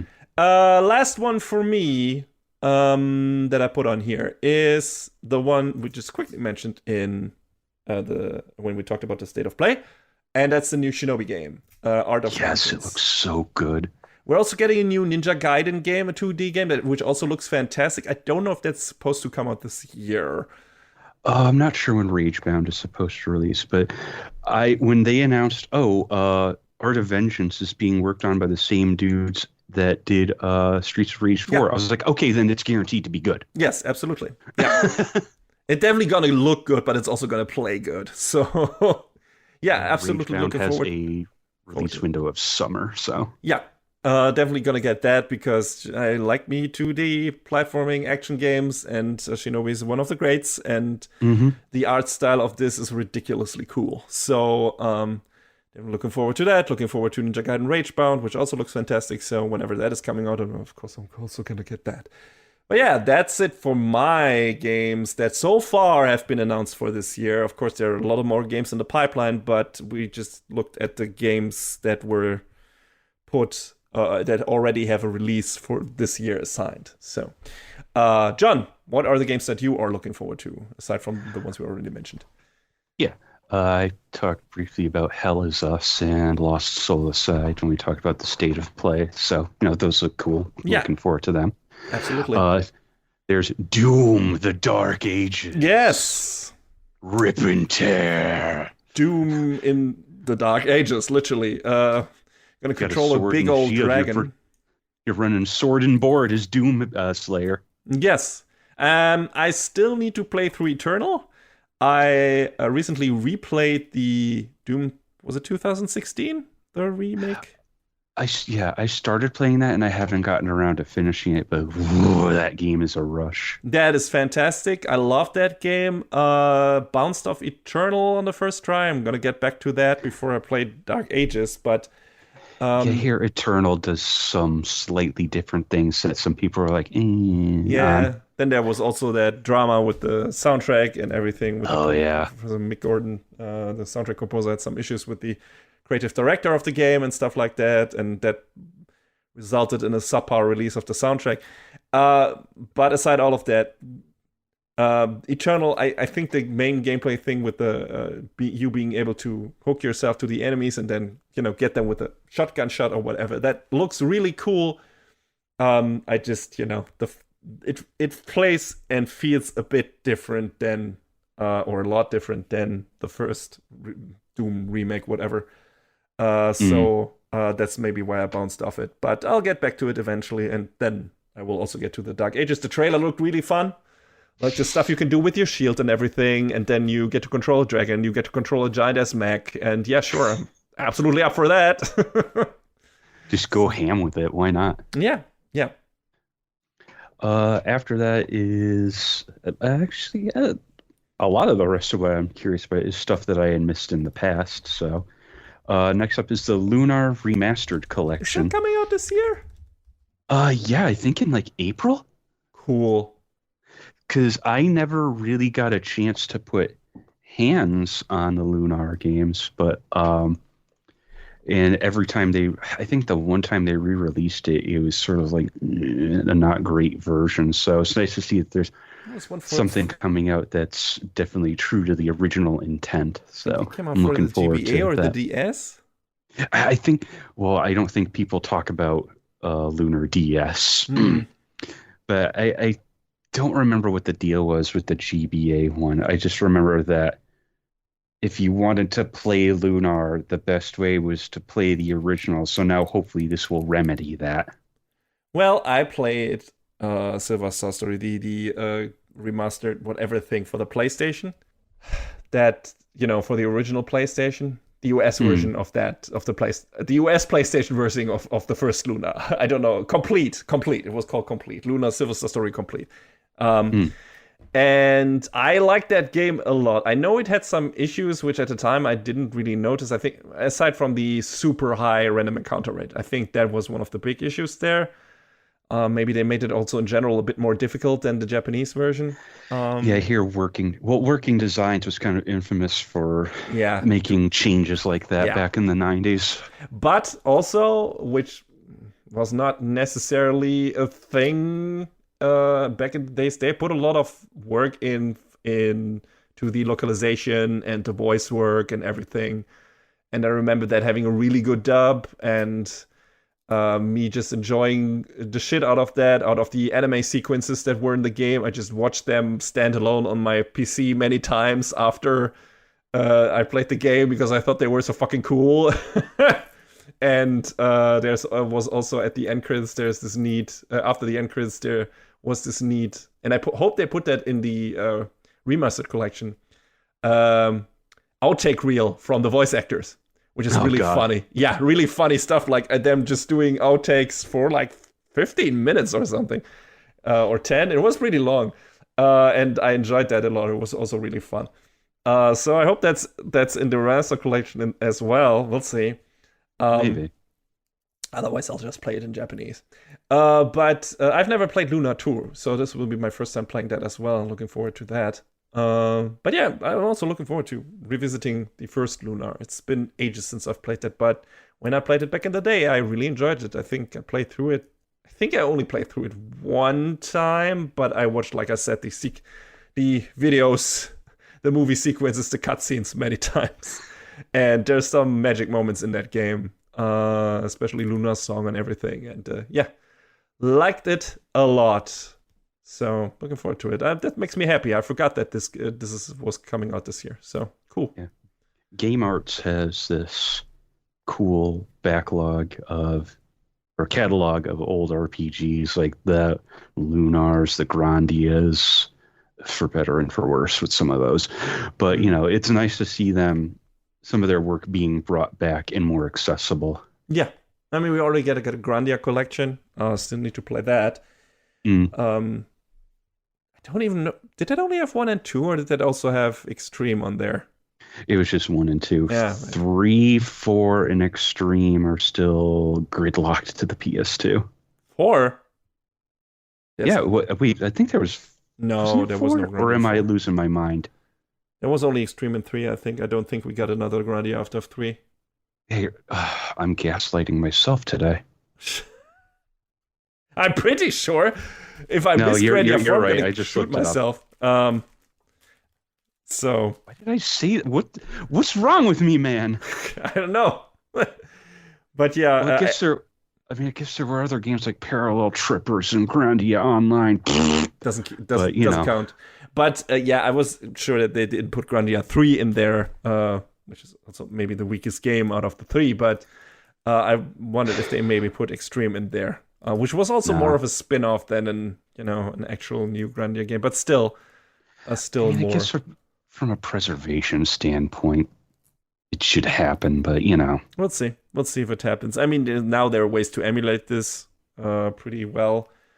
Because at least the PlayStation games, and I think PlayStation 2 emulators have also come a long way. So Grandia 3 is also playable if you can get your hands on it. But I agree with you. Game Arts has a lot of good stuff, and I hope we'll get to see more of it in the future. Re-released. Next up is The Legend of Heroes: Trails in the Sky First, which... There's a lot of The Legend of Heroes. There's a lot. But this in particular interests me because I've always been, sort of casting a side eye at Trails in the Sky, wanting to get to it. And this looks like a neat, action RPG remake of the first, where that one was like more turn-based.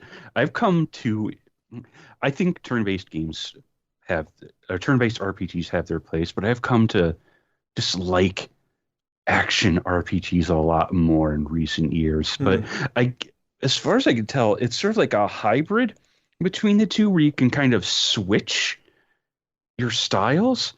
And excuse me, they're called it's Trails in the Sky First Chapter. So I wonder if they're going to do 2 and 3 at some point as well. But we'll see. Wanted to see the story of Estelle and Joshua as it played out in the original. Like I kind of put hands on the original really briefly, but since this nicer, shinier, prettier version is going to be releasing soon, whenever soon is, thank you, Steam. I would like to, play. I figure I'd play the newer version instead. Yeah, I've heard like a lot of good things about the Trail series. Don't know if I'll ever get to it. Yeah, Falcom just keeps pushing them out and remaking one. At this point, I think the only Ys game that doesn't have a remake is 5. Also, a series that I've only played one game a bit of, which was, I think, 5. What's that? Where the main character gets swept away to an island or something like that? That's 6. Then maybe it was 6. 6. But that's also not a unique plot thread for adult Kristen. So. Okay. But yeah, 5 was released on the Super Famicom back in the day. So, and that is like all of the other ones have modern versions or re-releases, except for that one. So there's that. A lot of people are really hoping that Falcom will eventually do a remake or re-release of Popful Mail. So, but in the short term, I would like to put hands on Trails in the Sky. So eventually, yes. There's a lot to do with that, because there's Trails in the Sky, there's God, what are the other ones? There's spin-off series, Trails Through Daybreak, Trails Through Trails in the Sky, Trails of Cold Steel, Trails into Reverie. There's a lot.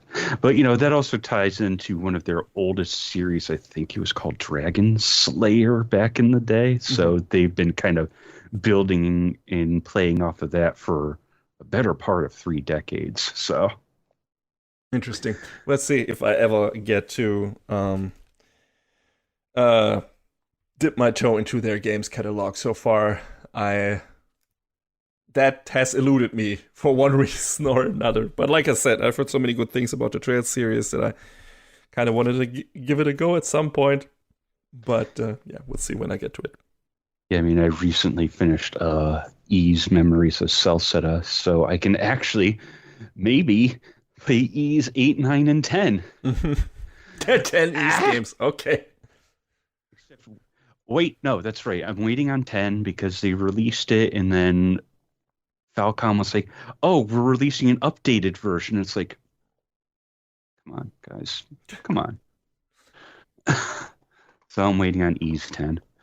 But yes, that's that. Last thing is Onimusha 2 and Onimusha Way of the Sword. I'm just going to lump them together because why not? I know there's the remake of 1 out there, and I just haven't touched it yet. But it's cool to see that 2 is getting a remake. I do wonder if they'll be able to do 3 at some point, or if, because I think, what was his name? It was in that Jean Reno. Yeah. Maybe there might be some legal red tape on that. Maybe. But we'll see. But, cool to see that 2 is coming back. I want to eventually play that because I kind of passed over those games back in the day. And then Way of the Sword just looks gorgeous. And Musashi looks like he'll be a fun character to play as. Like, my favorite part of that one trailer was just him, like, looking all confident and laughing, and he turns away from the enemy. He's like, and then suddenly, yabe. It's like, okay, so there's more than one side to this character. I like that. Yeah, he's a fun jokester, kind of goofy guy, who is also probably very capable at fighting. So Oh yeah, a bit of a Jackie Chan vibe, I guess, and that's gonna be interesting. It seems to be it's gonna be a very bloody game. oh yeah. But that's cool. Like, I hope the mechanics live up to par. I've never played the Onimusha games. Not familiar with them at all. I mean, I've watched a retrospective recently on all of them, which was very interesting and entertaining. But never got around to playing them. Always in the back of my head, I was like, oh, it's ancient Japan Resident Evil in a way. Yeah, basically. Play. I mean, apparently, I'm looking at how long to beat. They're not super long games. Like the first one was maybe 4 to 6 hours, and the second one was like 10 to 12. So it would at least be breezy to get through. Yes, and I can assume, or I would assume, that the remasters would have at least 1 or 2 quality of life fixes in terms of, maybe better reset points or save system or whatever, or some stuff to make it easier for newcomers or whatever. If maybe I'll get around to it eventually. I forgot that Dawn of Dreams and Genma were also entries in the series. Huh. Oh, Genma is just the Xbox version of Onimusha one. Never mind. Okay. Yes, right. yes. That's how it was. True. Sure. Also looking forward to Way of the Sword. I'm just happy for Onimusha fans who just haven't gotten anything out of that series in forever, and now finally getting a good game. I mean, there are a lot of samurai games at this point, or in recent years. Like, there was definitely not shortage of that. And we'll see when people will have enough of that particular brand of action game. But I wonder if this would spur Sony to jump back into Genji at some point, or at least re-release the first Genji game, because the second game not so much, but the first one is a banger. It's so good. I mean, now they have Ghost of whatever. Yeah, Ghost of Tsushima or Yote, so that's probably their main focus when it comes to that genre right now. But who knows? Maybe, true. Maybe they'll give Genji another go. But that's some of the games that are coming out this year. There's probably going to be more announced down the road that get a shadow drop or whatever, or a quick release, and of course talk about those whenever we do the next episode of this. But for now, that's it for the first beta inaugural, test episode of FreezeFramesPerSecond. Feel free to let us know if you like the format of the show, if you would like to see something else with that, if you have any feedback, please. The usual channels, you know them from our Anime Brave Freeze proper episode outros. And hope to talk to you again soon. We're definitely going to talk about anime soon again, coming at the end of this month, but also at the beginning of the next, but also maybe in the not too distant future, another episode about games. So until then, stay frosty and enjoy gaming. Take care, everybody.